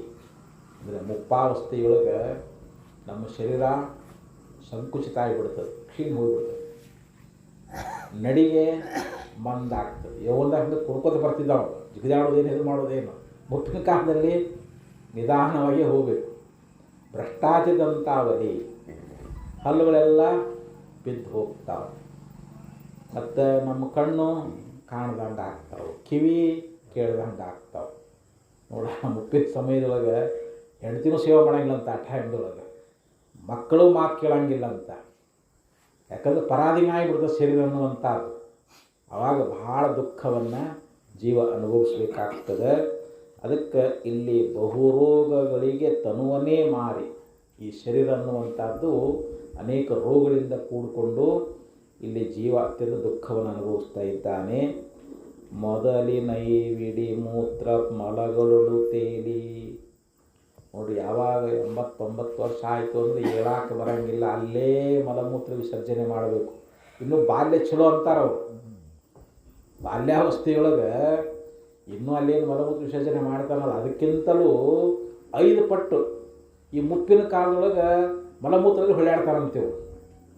ಅಂದರೆ ಅಷ್ಟು, ಅಂದರೆ ಯಾವಾಗ ಶರೀರ ಕ್ಷೀಣ ಆಗಿತ್ತು, ಎದ್ದು ಕುಂಟ್ರಾಕ್ ಬರೋಂಗಿಲ್ಲ, ಇಲ್ಲಿ ಹೋಗಕ್ಕೆ ಬರೋಂಗಿಲ್ಲ, ಅಲ್ಲೇ ಇದ್ದಲ್ಲೇ ಮಲಮೂತ್ರವನ್ನು ಬಿಡಬೇಕಾಗ್ತೈತಿ. ಈ ರೀತಿ ಮೊದಲಿನ ಐವಿಡಿ ಮೂತ್ರಗಳು ತೇಲಿ ಮುಳುಗುತ್ತ ಈ ಕ್ರಮದೊಳಿಹ ಪರಕೆ. ಈ ಕ್ರಮದಿಂದ ಇಲ್ಲಿ ಜೀವನಾಗಿರ್ತಕ್ಕಂಥವನು ತಾಯಿ ಗರ್ಭದಿಂದ ಹುಟ್ಟಿ ಬಾಲಕನಾಗಿ ಯೌವನಸ್ಥನಾಗಿ ಮುಪ್ಪಾವಸ್ಥೆಯನ್ನು ಪಡೆದು ಕೊನೆಗೆ ಮರಣವನ್ನು ಹೊಂದಿ ಮತ್ತೆ ಪರಲೋಕಕ್ಕೆ ಹೋಗ್ತಾನೆ, ಮತ್ತೆ ಬರ್ತಾನೆ. ಹಿಂಗೆ ಇದು ಭವಚಕ್ರ ತಿರಾಕತ್ಬಿಟ್ಟೈತೆ ಜೀವ. ಇದು ಒಂದಲ್ಲ, ಇಲ್ಲ 84 ಲಕ್ಷ ಜೀವರಾಶಿಗಳಲ್ಲಿ ಜೀವ ಹಿಂಗೆ ಸುತ್ತಾನೇ ಇದ್ದಾನೆ. ಇದು ಈ ಬಂಡಿಗಾಲ ಹೆಂಗೆ ತಿರುಗ್ತದಲ್ಲ ಅದು ಸುತ್ತ ಹಂಗೆ ಇಲ್ಲಿ ಜೀವನಾಗಿರ್ತಕ್ಕಂಥವನು ತನ್ನ ಸ್ವರೂಪವನ್ನು ಮರೆತು, ಯಾಕಂದರೆ ನಾವು ಗುರುಶಾಸ್ತ್ರಗಳಿಗೆ ನಾವು ಶರಣಾಗತರಾಗಬೇಕು. ಗುರುಗಳು ನಮಗೆ ಯಥಾರ್ಥವಾದ ಆತ್ಮೋಪದೇಶವನ್ನು ಮಾಡ್ತಾರೆ. ಯಾಕೆ ಇಲ್ಲಿ ಆತ್ಮನ ಸ್ವರೂಪ ಯಾವುದು, ದೇಹದ ಸ್ವರೂಪ ಯಾವುದು, ದೇಹಕ್ಕಿಂತಲೂ ಆತ್ಮ ಹೆಂಗೆ ಭಿನ್ನದಾನ. ಯಾಕೆ ಅವನು ಧ್ಯಾನ ಮಾಡಿಕೊಂಡಾಗಲೇ ನಮಗೆ ವೈರಾಗ್ಯ ಬರ್ತದೆ. ಪ್ರಪಂಚ ವಿಷಯಗಳಲ್ಲಿ ವೈರಾಗ್ಯ ಬರಬೇಕು ಅಂತಂದರೆ ಇಲ್ಲಿ ದೇಹವೇ ಆತ್ಮ ಇದ ನಾನಂತ ತಿಳ್ಕೊಂಡೀವಿ, ಇದರಿಂದಲೇ ನಮಗೆ ದುಃಖ ಬರಾಕತ್ತದ. ದುಃಖಕ್ಕೆ ಕಾರಣ ಏನು ಅಂತ ಈ ದೇಹ ನಾನಂತ ತಿಳ್ಕೊಂಡಾಗ ನೋಡ್ರಿ, ತನುಭಾವ ಅಳಿಯೇ ದುಃಖದ ಕೇಳು. ಈ ಶರೀರದ ಮೇಲಿರ್ತಕ್ಕಂಥ ನಾನು ನನ್ನದು ಅನ್ನುವಂಥ ಅಭಿಮಾನ ಬಿಟ್ಟುಬಿಡು, ನಿನಗೆಲ್ಲಿ ದುಃಖ ಅದ ಅಂತ ಕೇಳ್ತಾರೆ ಅವರು. ನಿನಗೆ ದುಃಖ ಯಾಕೆ ಆಗಾಕತ್ತದ ಅಂತಂದ್ರೆ ಈ ಅಶುಚಿಯಾದ ಈ ದುಃಖರೂಪವಾದ ದೇಹದೊಳಗೆ ನಾನು ನಾನು ಅಂತ ಕುಂತಿದೆಯಲ್ಲ, ಇದ ನಿನ್ನ ದುಃಖಕ್ಕೆ ಕಾರಣ ಆಗ್ಯದ. ಮತ್ತು ಈ ದುಃಖ ನೀ ಕಳ್ಕೊಳ್ಬೇಕು ಅಂತಂದ್ರೆ ಈ ಸತ್ಸಂಗಗಳಿಗೆ ಬರಬೇಕು. ಸದ್ಗುರು ಸನ್ನಿಧಾನಕ್ಕೆ ಬಂದು ಅವ್ರು ಹೇಳ್ತಕ್ಕಂಥ ಉಪದೇಶವನ್ನು ಕೇಳಬೇಕು. ಅಂದರೆ ಧ್ಯಾನ ಮಾಡೋದಾಗಲಿ, ಜಪ ಮಾಡೋದಾಗಲಿ, ಪೂಜಾ ಮಾಡೋದಾಗಲಿ, ಭಜನೆ ಮಾಡೋದಾಗಲಿ, ಇವುಗಳಿಂದ ನಮ್ಮ ಅಂತಃಕರಣ ಪರಿಪಕ್ವ ಆಗ್ತದೆ, ಪರಿಶುದ್ಧ ಆಗ್ತದೆ. ಪೂಜಾರಿಗಳನ್ನು ನಾವು ಅದು ನಿಷ್ಕಾಮವಾಗಿ ಮಾಡಬೇಕಂತ, ಯಾವುದೇ ಕಾಮನೆ ಇಟ್ಕೊಳ್ಳಾರದೆ ನಾವು ಈಶ್ವರ ಧ್ಯಾನ ಮಾಡೋದಾಗಲಿ, ಜಪ ಮಾಡೋದಾಗಲಿ, ಯೋಗ ಮಾಡೋದಾಗಲಿ, ಆ ಭಗವಂತನಿಗೆ ಅಂದರೆ ಸದ್ಗುರುವಿನ ಸೇವಾ ಮಾಡೋದಾಗಲಿ, ಇವುಗಳಿಂದ ನಮ್ಮ ಮನಸ್ಸು ಶುದ್ಧ ಆಗ್ತದೆ, ಪರಿಶುದ್ಧ ಆಗ್ತದೆ. ಗುರು ಸನ್ನಿಧಾನಕ್ಕೆ ಬಂದಾಗ ಗುರುಗಳು, ನೋಡಪ್ಪ ನೀನು ಇಂಥ ದುರ್ಲಭವಾದ ಮನುಷ್ಯನ ಪಡ್ಕೊಂಡು ಬಂದು ಇದು ತಿರುಗಿ ಬರೋಂಗಿಲ್ಲ, ಏನು ಹರವಳು ಮತ್ತೆ ಮುಂದಿನ ಜನ ಮಾಡ್ಕೊಂಡು ಅಂತ ಬರ್ತೈತೆ. ಮತ್ತೆ ಮುಂದಿದು ಪುನರ್ವಿತ್ತಂ ಪುನರ್ಮಿತ್ರಂ ಪುನರ್ಭಾರ್ಯ ಪುನರ್ಮಹಿ ಏತತ್ ಸರ್ವಂ ಪುನರ್ಲಭ್ಯಂ ನ ದೇಹಂ ಪುನಃ ಪುನಃ. ಇವತ್ತು ನಾವು ಹಣ ಕಳ್ಕೊಂಡ್ರೆ ಮತ್ತೆ ಗಳಿಸ್ಬೋದು, ಭೂಮಿ ಕಳ್ಕೊಂಡ್ರೆ ಮತ್ತೆ ದುಡ್ಡು ಭೂಮಿ ತೊಗೋಬೋದು, ಮಡದಿ ತೀರ್ಕೊಂಡ್ರೆ ಇನ್ನೊಂದು ಮದುವೆ ಮಾಡ್ಕೋಬೋದು, ಆಮೇಲೆ ನಮ್ಮ ಒಳ್ಳೆ ಸ್ನೇಹಿತ ಇದ್ದ, ಸ್ನೇಹಿತ ತೀರ್ಬೋದನ್ನು ಇನ್ನೊಬ್ಬ ಅಂತ ಸ್ನೇಹಿತನ ಪಡ್ಕೋಬೋದು. ಆದರೆ ಒಮ್ಮೆ ಈ ದೇಹ ಹೋಯಿತು ಅಂತಂದರೆ ಮರಳಿ ಮತ್ತೆ ಮಾನವ ಜನ್ಮ ಬರ್ತದಂದು ಗ್ಯಾರಂಟಿ ಇಲ್ಲ. ನಾವು ಮುಂದೆ ಏನು ಪಕ್ಷಿಗಳಾಗ್ತೇವೋ ಪ್ರಾಣಿಗಳಾಗ್ತೇವೋ ಏನಾಗ್ತೇವೋ ಯಾರವಲ್ರಿ ಅದು. ಯಾಕೆ ನಮ್ಮ ಕರ್ಮಗಳ ಗತಿ ಏನು ಹೆಂಗೈತೆ ಅನ್ನೋದು ಭಗವಂತ, ಯಾಕಂದರೆ ಪುಣ್ಯೈರಾಪ್ನೋತಿ ದೇವತ್ವ, ನೀ ಭಾಳ ಪುಣ್ಯ ಮಾಡಿದ್ದಿ ಅಂತ ತಿಳ್ಕೊ, ನಿನ್ನ ಜೀವನದೊಳಗೆ ದಾನ ಧರ್ಮ ಪರೋಪಕಾರ ಯಜ್ಞ ಯಾಗ ಮಾಡಿ ಪುಣ್ಯ ಗಳಿಸಿದ್ದಿ ಅಂತಂದ್ರೆ ನೀ ದೇವತಾ ಜನ್ಮ ಪಡೀತಿ. ನೀ ಭಾಳ ಬರೀ ಪಾಪ ಹಿಂಸಾ ಮಾಡೋದು, ಕಳ್ತನ ಮಾಡೋದು, ಸುಳ್ಳು ಹೇಳೋದು, ಮಾಡಬಾರ್ದು ಅನಾಚಾರ ಮಾಡಿದಿ ಅಂತಂದರೆ ನಿಷಿದ್ಧೈ ನಾರಕ್ಕಿಂತನೂ, ಅಂದರೆ ಗಿಡ ಮರ ಪಶು ಪಕ್ಷಿ ಕ್ರಿಮಿ ಕೀಟ ಇವೆಲ್ಲ ಜನ್ಮಗಳು ಬರ್ತಾವೆ. ಇನ್ನು ಉಭಾಭ್ಯಾಮ್ ಪುಣ್ಯ ಪಾಪಾಭ್ಯಾಮ್, ಪುಣ್ಯ ಪಾಪಗಳ ಮಿಶ್ರಣ ಇದ್ದಾಗ ಮನುಷ್ಯ ಜನ್ಮ ಬರ್ತದೆ. ನೋಡು, ಪುಣ್ಯೈರಾಪ್ನೋತಿ ದೇವತ್ವ, ನೀ ಬರೀ ಪುಣ್ಯ ಮಾಡಿದ್ರೆ ದೇವತಾ ಜನ್ಮ ಪಡ್ಕೊಂಡು, ಮತ್ತು ಬರೀ ಪಾಪ ಮಾಡಿದ್ದಿ ಅಂತಂದರೆ ಗಿಡ ಮರ ಕ್ರಿಮಿ ಕೀಟ ಇಂಥ ಹೀನವಾದ ಜನ್ಮಗಳು ಬರ್ತಾವೆ. ಪುಣ್ಯ ಪಾಪಗಳ ಮಿಶ್ರಣ, ಅದರಾಗ ಪುಣ್ಯ 80% ಇತ್ತು, ಪಾಪ ಒಂದು 20% ಇತ್ತು ಅಂತ ದೊಡ್ಡ ಶ್ರೀಮಂತನಾಗಿ ಹುಟ್ಟಿ ಬರ್ತೀವಿ. ಮತ್ತು ಅದರೊಳಗೆ ಪಾಪ 80% ಇತ್ತು, ಪುಣ್ಯ 20% ಇತ್ತು ಅಂದರೆ ಬಡವನಾಗಿ ದರಿದ್ರನಾಗಿ ನಾನಾ ರೀತಿಯ ದುಃಖಗಳು ಕಷ್ಟಗಳು. ಈಗ ಅಂತೀವಿ, ಏನು ರೀ ದೇವರು ಅವ್ರನ್ನ ಶ್ರೀಮಂತರು ಮಾಡ್ಯಾನ, ನಮ್ಮ ನೋಡಿ ಬಡವ್ರು ಮಾಡ್ಯಾನ. ಅವು ಮಾಡಿದ್ದಲ್ಲಪ್ಪ, ಅದು ನೀನು ಮಾಡಿದ್ದು ಅಂತ.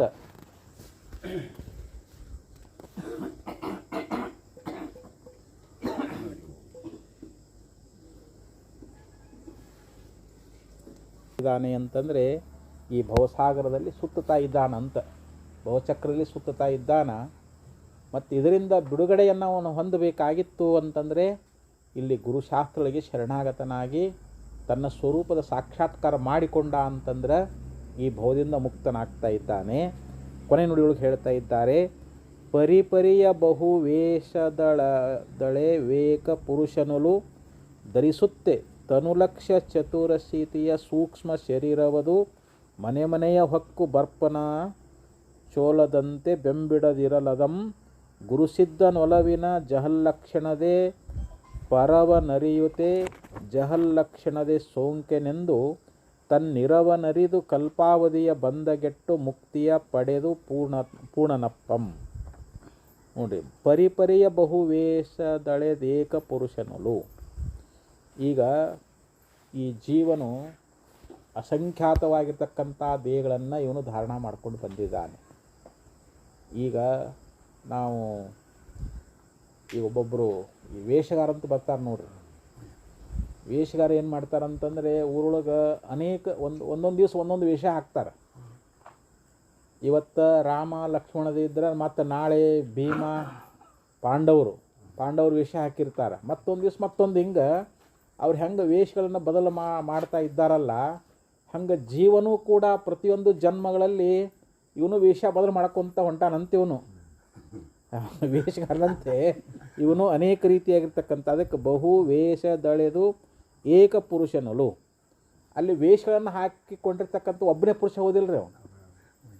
ಈಗ ಒಬ್ಬನೇ ಪುರುಷ ಏನು ಮಾಡ್ಯಾನ, ಅನೇಕ ರೀತಿಯ ಅವನೇ ರಾಮನಾಗ್ಯಾನ, ಮುಂದೆ ಅವನೇ ಕೃಷ್ಣನಾಗ್ಯಾನ, ಮುಂದೆ ಅವನೇ ಇನ್ನೊಂದು ವೇಷ. ಹಿಂಗೆ ಎಷ್ಟೇ ವೇಷಗಳನ್ನು ಹಾಕ್ಕೊಂಡ್ರೂ ಕೂಡ ಅವ ಒಬ್ಬನೇ ಅದಾನಿಲ್ಲ ರೀ ಅವನು. ಹಂಗೆ ನೀನು ಒಬ್ಬನ ಏನು ಮಾಡಿ ಅನೇಕ ದೇಹಗಳನ್ನು ಒಮ್ಮೆ ದೇವತೆಯಾಗಿ ಬಂದು, ಒಮ್ಮೆ ಮಾನವನಾಗಿ ಬಂದು, ಒಮ್ಮೆ ಪಕ್ಷಿಯಾಗಿ ಬಂದು ಒಮ್ಮೆ ಎತ್ತು, ನಾಯಿ, ನರಿ ಅಂದು ಎಲ್ಲ ಜನ್ಮ ಎತ್ತಿದವು ನೀನ ಅಂತ. ದೇಹಗಳು ಬೇರೆ ಬೇರೆ ಆದ್ರೂ ಕೂಡ ನೀನು ಮಾತ್ರ ನೀನು ಒಬ್ಬನದಿ ಅಂತ. ಅದಕ್ಕೆ ಏಕಪುರುಷನಳು ಧರಿಸುತ್ತೆ ತನು ಲಕ್ಷ ಚತುರಶತಿಯ ಸೂಕ್ಷ್ಮ ಶರೀರವದು. ಈ ಶರೀರಗಳು ಲಕ್ಷ ನೋಡಿ, 84 ಲಕ್ಷ. ಚತುರಶತಿ ಅಂತಂದ್ರೆ ಏನಿಲ್ಲಿ 84 ಲಕ್ಷ ಯೋನಿಗಳಲ್ಲಿ ಈ ಜೀವನು ಅನೇಕ ದೇಹಗಳನ್ನು ಸಂಚಾರ ಮಾಡ್ಕೊತ ಇವನು ತಿರುಗ್ತಾ ಇದ್ದಾನೆ ಅಂತ. ಅನೇಕ ದೇಹಗಳನ್ನು ಧರಿಸಿ ಈ ಪ್ರಕಾರವಾಗಿ ತಿರುಗ್ತಾ ಇದ್ದಾನೆ. ಸೂಕ್ಷ್ಮ ಶರೀರವದು. ಈ ಸೂಕ್ಷ್ಮ ಶರೀರ ಅಂದರೆ ಈ ಸ್ಥೂಲ ಶರೀರ ಅನ್ನುವಂಥದ್ದು ಇಲ್ಲೇ ಇದು ಬಿದ್ದು ಹೋಗ್ತದೆ. ಈ ಸ್ಥೂಲ ಶರೀರ ಇದೇನು ಪರಲೋಕಕ್ಕೆ ಹೋಗಕ್ಕೆ ಬರಂಗಿಲ್ಲ. ಇದನ್ನು ಇಲ್ಲೇ ಬಿಡಬೇಕು. ಒಳಗೆ ಲಿಂಗ ಶರೀರ ಏನೈತಲ್ಲ, ಅದು ಎಲ್ಲ ದೇಹಗಳಲ್ಲಿ ಸಂಚಾರ ಮಾಡೋದು ಲಿಂಗ ಶರೀರವೇ. ಅದಕ್ಕೊಂದು ಉದಾಹರಣೆ ಕೊಡ್ತಾರೆ. ಏನಂತಂದರೆ, ಶರೀರವದು ಮನೆಯ ಹಕ್ಕು ಬರ್ಪನ ಚೋಲದಂತೆ ಬೆಂಬಿಡದಿರಲದಂ. ಈಗ ಒಬ್ಬವ ಒಂದು ಮನೆಗೆ ಹೋದ, ಮತ್ತು ಅಲ್ಲಿಂದ ಬಿಟ್ಟು ಮತ್ತೊಂದು ಮನೆಗೆ ಹೋದ. ಹಿಂಗೆ ನೂರಾರು ಮನೆಗಳಲ್ಲಿ ಒಳಗೆ ಹೋಗೋದು ಬರೋದು ಹಿಂಗೆಲ್ಲ ಮಾಡ್ತಾ ಇದ್ದಾನ. ಆದ್ರೆ ಅವನ ಜೊತೆ ಒಂದು ಶರ್ಟ್ ಹಾಕೊಂಡಾನಲ್ರಿ, ಆ ಶರ್ಟ್ ಮಾತ್ರ ಅವನು ಬಿಟ್ಟು ಹೋಗೈತೇನ್ರಿ ಅದು. ಅದೇ ಶರ್ಟ್ ಹಾಕೊಂಡಾನ ಅವನು. ಅದೇ ಶರ್ಟ್ ಹಾಕ್ಕೊಂಡು ಎಲ್ಲ ನೂರಾರು ಮನೆ ತಿರುಗಾಡ್ಯಾನ. ಆದ್ರೆ ಅವನನ್ನು ಹೆಂಗೆ ಅದು ಬಿಡಲಾರ್ದಂಗೆ ಅವನು ಹಿಂಬಾಲಿಸ್ಕೊಂಡು ಆ ಶರ್ಟ್ ಎಲ್ಲ ಮನೆಗೂ ಅದು ಹೆಂಗೆ ಬಂದೈತಲ್ಲ, ಹಂಗೆ ಈ ಸೂಕ್ಷ್ಮ ಶರೀರ ಅನ್ನುವಂಥದ್ದು ಇದು ಯಾವ ಜನ್ಮ ಎತ್ತಿದ್ರು ಈ ಸೂಕ್ಷ್ಮ ಶರೀರ ಇರುವುದರಿದು. ಜೀವನನ್ನು ಹಿಂಬಾಲಿಸ್ಕೊಂಡು ಈ ಸೂಕ್ಷ್ಮ ಶರೀರ ಬರೋದೇ ಇದು. ಯಾಕಂದರೆ ಎಷ್ಟೋ ಜನ್ಮ ಎತ್ತಿ ಬಂದೇವಲ್ಲ, ಎಲ್ಲ ಶರೀರದಲ್ಲಿ ಈ ಸೂಕ್ಷ್ಮ ಶರೀರ ಇದ್ದಿದ್ದರಿದು. ಸೂಕ್ಷ್ಮ ಶರೀರ ಬದಲಾಗಂಗಿಲ್ಲ ಇದು. ಸ್ಥೂಲ ಶರೀರ ನಾಶ ಆಗಿ ಹೋಗ್ತದೆ. ಸೂಕ್ಷ್ಮ ಶರೀರ ಯಾವಾಗ ನಾಶ ಆಗ್ತದೆ ಅಂದರೆ ಜ್ಞಾನಾಗ್ನಿಯಿಂದ ನಾಶ ಆಗ್ತದೆ ಅಂತ ಹೇಳ್ತಾರೆ. ಈ ಸೂಕ್ಷ್ಮ ಶರೀರ ಭಂಗ ಆದಾಗಲೇ ನಮಗೆ ಮುಕ್ತಿ. ನಾವು ಮುಕ್ತರಾಗಬೇಕಾಗಿತ್ತು ಅಂತಂದರೆ ಇಲ್ಲಿ ಸೂಕ್ಷ್ಮ ಶರೀರ ಅನ್ನುವಂಥದ್ದು ಇದು ನಾಶ ಆಗಿ ಹೋಗಬೇಕು. ಇದು ತತ್ವಜ್ಞಾನದಿಂದ. ತತ್ವಜ್ಞಾನ ಆದಾಗ ವಿದ್ಯತೆ ಹೃದಯ ಗ್ರಂಥಿ ಚಿದ್ಯಂತೆ ಸರ್ವ ಸಂಶಯ ಕ್ರಿಯಂತೆ ಚಾಸ್ಯ ಕರ್ಮಾಣಿ ತಸ್ಮಿನ್ ದೃಷ್ಟಿ ಪರಾವರಿ ಅಂತ ಶ್ರುತಿ ಹೇಳಿದಂತೆ ನಮ್ಮ ಹೃದಯ ಗ್ರಂಥಿ ಛೇದನ ಆಗಬೇಕು, ಲಿಂಗ ಶರೀರ ಭಂಗ ಆಗಬೇಕು ಅಂತಂದರೆ ಜೀವ ಪರಮಾತ್ಮರ ಏಕತ್ವ ಜ್ಞಾನವನ್ನು ಮಾಡಿಕೊಂಡಾಗ ಮಾತ್ರ ಲಿಂಗ ಶರೀರ ಭಂಗಾಗಿ ನಾವು ಮುಕ್ತರಾಗ್ತೀವಿ. ಮತ್ತು ಈ ಲಿಂಗ ಶರೀರ ಎಷ್ಟು ಇರ್ತಿತ್ತು ಅಲ್ಲಿ ತನಕ ನಾವು ಹಂಗೆ ಪ್ರದೋಷ ಎಲ್ಲ ದೇಹಗಳಲ್ಲಿ ಈ ಲಿಂಗ ಶರೀರ ಇರೋದ. ಇವತ್ತು ನಾವು ದೇವತೆಗಳಾಗಿ ಹುಟ್ಟಿ ಬಂದರೂ ಲಿಂಗ ಶರೀರ ಇರೋದ, ಮನುಷ್ಯರಾಗಿ ಹುಟ್ಟಿದ್ರು ಆ ಲಿಂಗ ಶರೀರ ಇರೋದ. ಈ ಜೀವನ ಹಿಂಬಾಲಿಸ್ಕೊಂಡು ಬರತೈತೆ ಅಂತಿದು. ಯಾಕಂದರೆ ಗಮನ ಮಾಡೋದು ಯಾವುದು ಲಿಂಗ ಶರೀರ. ಯಾಕಂದರೆ ಆತ್ಮ ಅಂತೂ ವ್ಯಾಪಕದ, ನಾವು ಪರಿಪೂರ್ಣದ, ನಾವು ಅವೆಲ್ಲಿ ಹೋಗೋವನಲ್ಲ ಬರೋವನಲ್ಲ. ಯಾವ ವಾದ ಅಂತ ಹೇಳ್ತಾರೆ. ವಾದವ ಯಾರು? ಲಿಂಗ ಶರೀರ ಹೋಗ್ಯದ, ಹೋದಿಲ್ಲ? ಲಿಂಗ ಶರೀರ ಹೋಗ್ಯದ. ನಾವು ಮತ್ತು ಆ ಲಿಂಗ ಶರೀರದೊಳಗೆ ಮತ್ತು ಅಲ್ಲಿ ಪ್ರತಿಬಿಂಬಿತನಾಗಿರ್ತಕ್ಕಂಥವ್ನು ಯಾರು? ಜೀವ ಅಂತ ಕರಿತೀವಿ. ಆತ್ಮ ಪರಿಪೂರ್ಣ ಆಗಿದ್ರೂ ಕೂಡ ಅವನ ಲಿಂಗ ಶರೀರಕ್ಕೆ ಅವನ ಸಂಬಂಧನೇ ಇಲ್ಲ. ಈಗ ಶರೀರಕ್ಕೆ ನಮ್ಮ ಮೈ ಮೇಲೆ ಶರ್ಟ್ ಹಾಕ್ಕೊಂಡೇವಲ್ಲ, ಈಗ ನಮ್ಮ ಶರೀರನ ಆತ್ಮ ಅಂತ ತಿಳ್ಕೊಡ್ರಿ, ನಮ್ಮ ಶರ್ಟ್ ಲಿಂಗ ಶರೀರ ಅಂತ ತಿಳ್ಕೊಡ್ರಿ. ಈ ಶರ್ಟು ಇದು ಲಿಂಗ ಶರೀರ ಅಂತ ತಿಳ್ಕೊಡ್ರಿ. ಇದು ಅಂದರೆ ಇಲ್ಲಿ ಜೀವ ಎಲ್ಲಿ ಹೋಗ್ತಾನೆ ಮತ್ತು ಲಿಂಗ ಶರೀರ ಬೆನ್ನತ್ತಿತ್ತಿಲ್ರಿ. ಹಂಗೆ ಇಲ್ಲಿ ಈ ಶರೀರ ಲಿಂಗ ಶರೀರ ಅನ್ನುವಂಥದ್ದು ಇದು ಏನಾಗೈತಿ ಅಂತಂದರೆ ಇದು ಜೀವಾತ್ಮ ಅದರ ಜೊತೆಯಲ್ಲಿ ಕೂಡಿಕೊಂಡು ಇವನು ತಿರುಗ್ತಾ ಇದ್ದಾನೆ. ಅದಕ್ಕಂದ್ರೆ ಅವರು ಮನೆಯ ಹಕ್ಕು ಬರ್ಪನ ಚೋಲದಂತೆ ಬೆಂಬಿಡದಿರಲದಂ ಗುರುಸಿದ್ಧನೊಲವಿನ ಜಹಲ್ಲಕ್ಷಣದೆ ಪರವನರಿಯುತೆ. ನೋಡಿ, ಜಹಲ್ಲಕ್ಷಣ ಮೂಲಕವಾಗಿ ಈಗ ಛತ್ರಿಣಃ ಯಾಂತಿ ಅಂತ ಹೇಳಿದ್ವಿ ಒಂದು ವಾಕ್ಯ. ಕೊಡೆಗಳು ಹೋಗ್ತಾ ಇದ್ದಾವೆ ಅಂತಂದರು. ಕೊಡೆಗಳು ಹೆಂಗೆ ಹೋಗ್ತಾವು? ಕೊಡೆ ಹಿಡ್ಕೊಂಡಿರ್ತಕ್ಕಂಥ ಪುರುಷರು ಹೋಗ್ತಾರ ಅಂತ ನಾವು ಅಲ್ಲಿ ಜಹತ್ ಅಂದ್ರೇನು, ಅಜಹತ್ ಅಂದ್ರೇನು, ಬಿಡದ ಲಕ್ಷಣ ಅಂತ. ಆ ಕೊಡೆಗಳನ್ನು ಬಿಡಂಗಿಲ್ಲ. ಅಲ್ಲಿ ನಾವೇನು ಅರ್ಥ ಮಾಡ್ಕೋತೀವಿ? ಕೊಡೆಯನ್ನು ಹಿಡ್ಕೊಂಡಿರ್ತಕ್ಕಂಥ ಪುರುಷರು ಹೋಗ್ತಾರೆ ಅಂಥೇಳಿ ಅಲ್ಲಿ ವಾಚಾರ್ಥವನ್ನು ಬಿಡಲಾರ್ದಂಗೆ. ಯಾಕಂದರೆ ಜಡವಾದದ್ದು ಹೋಗಂಗಿಲ್ಲ, ತಾನೇ ಹೋಗ್ತದಲ್ರಿ. ಕೊಡೆಗಳು ತಾವು ಹೋಗ್ಕೊಂಡ್ರೆ ಅವರ ಹೋಗಂಗಿಲ್ಲ. ಅದು ಹಿಡ್ಕೊಂಡಿರ್ತಕ್ಕಂಥ ಪುರುಷರು ಹೋಗ್ತಾರಂತ ನಾವು ಹೆಂಗೆ ಹೇಳ್ತಾ ಇದ್ದೇವಲ್ಲ, ಹಾಗೆ ಇಲ್ಲಿ ಈ ಲಿಂಗ ಶರೀರ ಅನ್ನುವಂಥದ್ದು ಇದು ಜಡವಾಗಿರ್ತಕ್ಕಂಥದ್ದು. ಚೇತನ ಆಶ್ರಯವನ್ನು ಪಡ್ಕೊಂಡೇ ಇದು ಗಮನಾಗಮನವನ್ನು ಮಾಡ್ತದೆ. ಇದು ಕೂಡ ಅನಾತ್ಮವೇ. ಲಿಂಗ ಶರೀರನೇ ಬೇರೆ, ಪುರುಷನೇ ಬೇರೆ. ನಾವು ಲಿಂಗ ಶರೀರನೇ ಜೀವ ಅಂತ ತಿಳ್ಕೊಳ್ಬಾರ್ದು. ಇಲ್ಲಿ ಜೀವಾತ್ಮದಿಂದ ಆತ್ಮ ಲಿಂಗ ಶರೀರಕ್ಕೆ ಬೇರೆಯೇ ಅದ. ನಾವು ಈ ರೀತಿಯಾಗಿ ಅಲ್ಲಿ ಅಜಲಕ್ಷಣ ಮೂಲಕವಾಗಿ ಅಜಲಕ್ಷಣದೇ ಪರವನರಿಯುತೆ ಜಹಲ್ಲಕ್ಷಣದೇ ಸೋಂಕನೆಂದು ತನ್ನಿರವನರಿದು ಕಲ್ಪಾವಧಿಯ ಬಂದಗೆಟ್ಟು ಮುಕ್ತಿಯ ಪಡೆದು ಪೂರ್ಣನಪ್ಪಂ. ಅಂದರೆ ಅನೇಕ ಕಲ್ಪಾಂತರವಾಗಿ ಬಂದಿರತಕ್ಕಂಥ ಈ ಸಂಸಾರ ಬಂಧನ ಅನ್ನುವಂಥದ್ದು, ಇದರಿಂದ ನಾವು ಮುಕ್ತರಾಗಬೇಕಾಗಿತ್ತು ಅಂತಂದರೆ ಸದ್ಗುರುಗಳಿಂದ ಇಲ್ಲಿ ಸ್ಥೂಲ ಶರೀರ, ಲಿಂಗ ಶರೀರ, ಕಾರಣ ಶರೀರ ಇವು ಅನಾತ್ಮದವು, ಜಡಾದವು, ದೃಶ್ಯೂಪದವು. ಇವು ಆತ್ಮ ಅಲ್ಲ. ಇವುಗಳನ್ನು ಸಾಕ್ಷಿಯಾಗಿ ಅರಿತಕ್ಕಂಥ ಪ್ರತ್ಯೇಗಾತ್ಮನೇ ತಾನು, ಚೇತನ ಸ್ವರೂಪನೇ ತಾನು ಅನ್ನುವಂಥ ತಾನೇ ಪರಬ್ರಹ್ಮ, ಅಂದರೆ ತಾನೇ ಪರಮಾತ್ಮದ ಅಂಥೇಳಿ ಹಿಂಗೆ ಯಾರು ಗುರುವಿನ ಉಪದೇಶ ಮೂಲಕವಾಗಿ ತಿಳ್ಕೊಳ್ತಾ ಇದ್ದಾರೋ ಅವರು ಎಷ್ಟೋ ಕಲ್ಪದವರೆಗೆ ನಾವು ಹುಟ್ಟು ಬಂದೇವಲ್ರಿ, ಬಂಧನ ಸಿಕ್ಕೊಂಡೇವಲ್ಲ, ಈ ಬಂಧನದಿಂದ ಬಿಡುಗಡೆಯನ್ನು ಹೊಂದಿ ಅವರು ಮುಕ್ತರಾಗ್ತಾರೆ ಅಂಥೇಳಿ ಈ 5ನೇ ನುಡಿಯಲ್ಲಿ ಹೇಳ್ಕೊಂಡು ಬಂದಿದ್ದಾರೆ. ಮತ್ತು ಇನ್ನು ಮುಂದಿನ 5ನೇ ಪದ್ಯದೊಳಗೆ ಸತ್ಪುರುಷರು ಈ ಶರೀರ ನೋಡಪ್ಪ, ಇದು ಮಣ್ಣಿನ ಗೊಂಬಿದ್ದಂಗೆ ಅದ, ಇದ್ರ ಮೇಲೆ ಯಾಕೆ ನೀನು ಮೋಹವನ್ನು ಮಾಡ್ತಾ ಇದ್ದೀಯಾ ಅಂಥೇಳಿ ಶರೀರ ಮೇಲಿರ್ತಕ್ಕಂಥ ಮೋಹವನ್ನು ಬಿಡಿಸ್ತಾರೆ ನಮಗೆ. ಅದನ್ನು ಮತ್ತೆ ನಾಳೆ ಅದನ್ನು ವಿಚಾರ ಮಾಡೋಣ ಅಂತ ಹೇಳ್ತಾ ಈ 4 ಶಬ್ದ ವಿಚಾರ ಮಾಡ್ತಾ ಇದ್ದೇನೆ. ಓಂ ಸತ್ಸತ್. ಓಂ ಸಹನಾವವತು ಸಹನೋ ಭುನಕ್ತು ಸಹ ವೀರ್ಯಂ ಕರವಾವಹೈ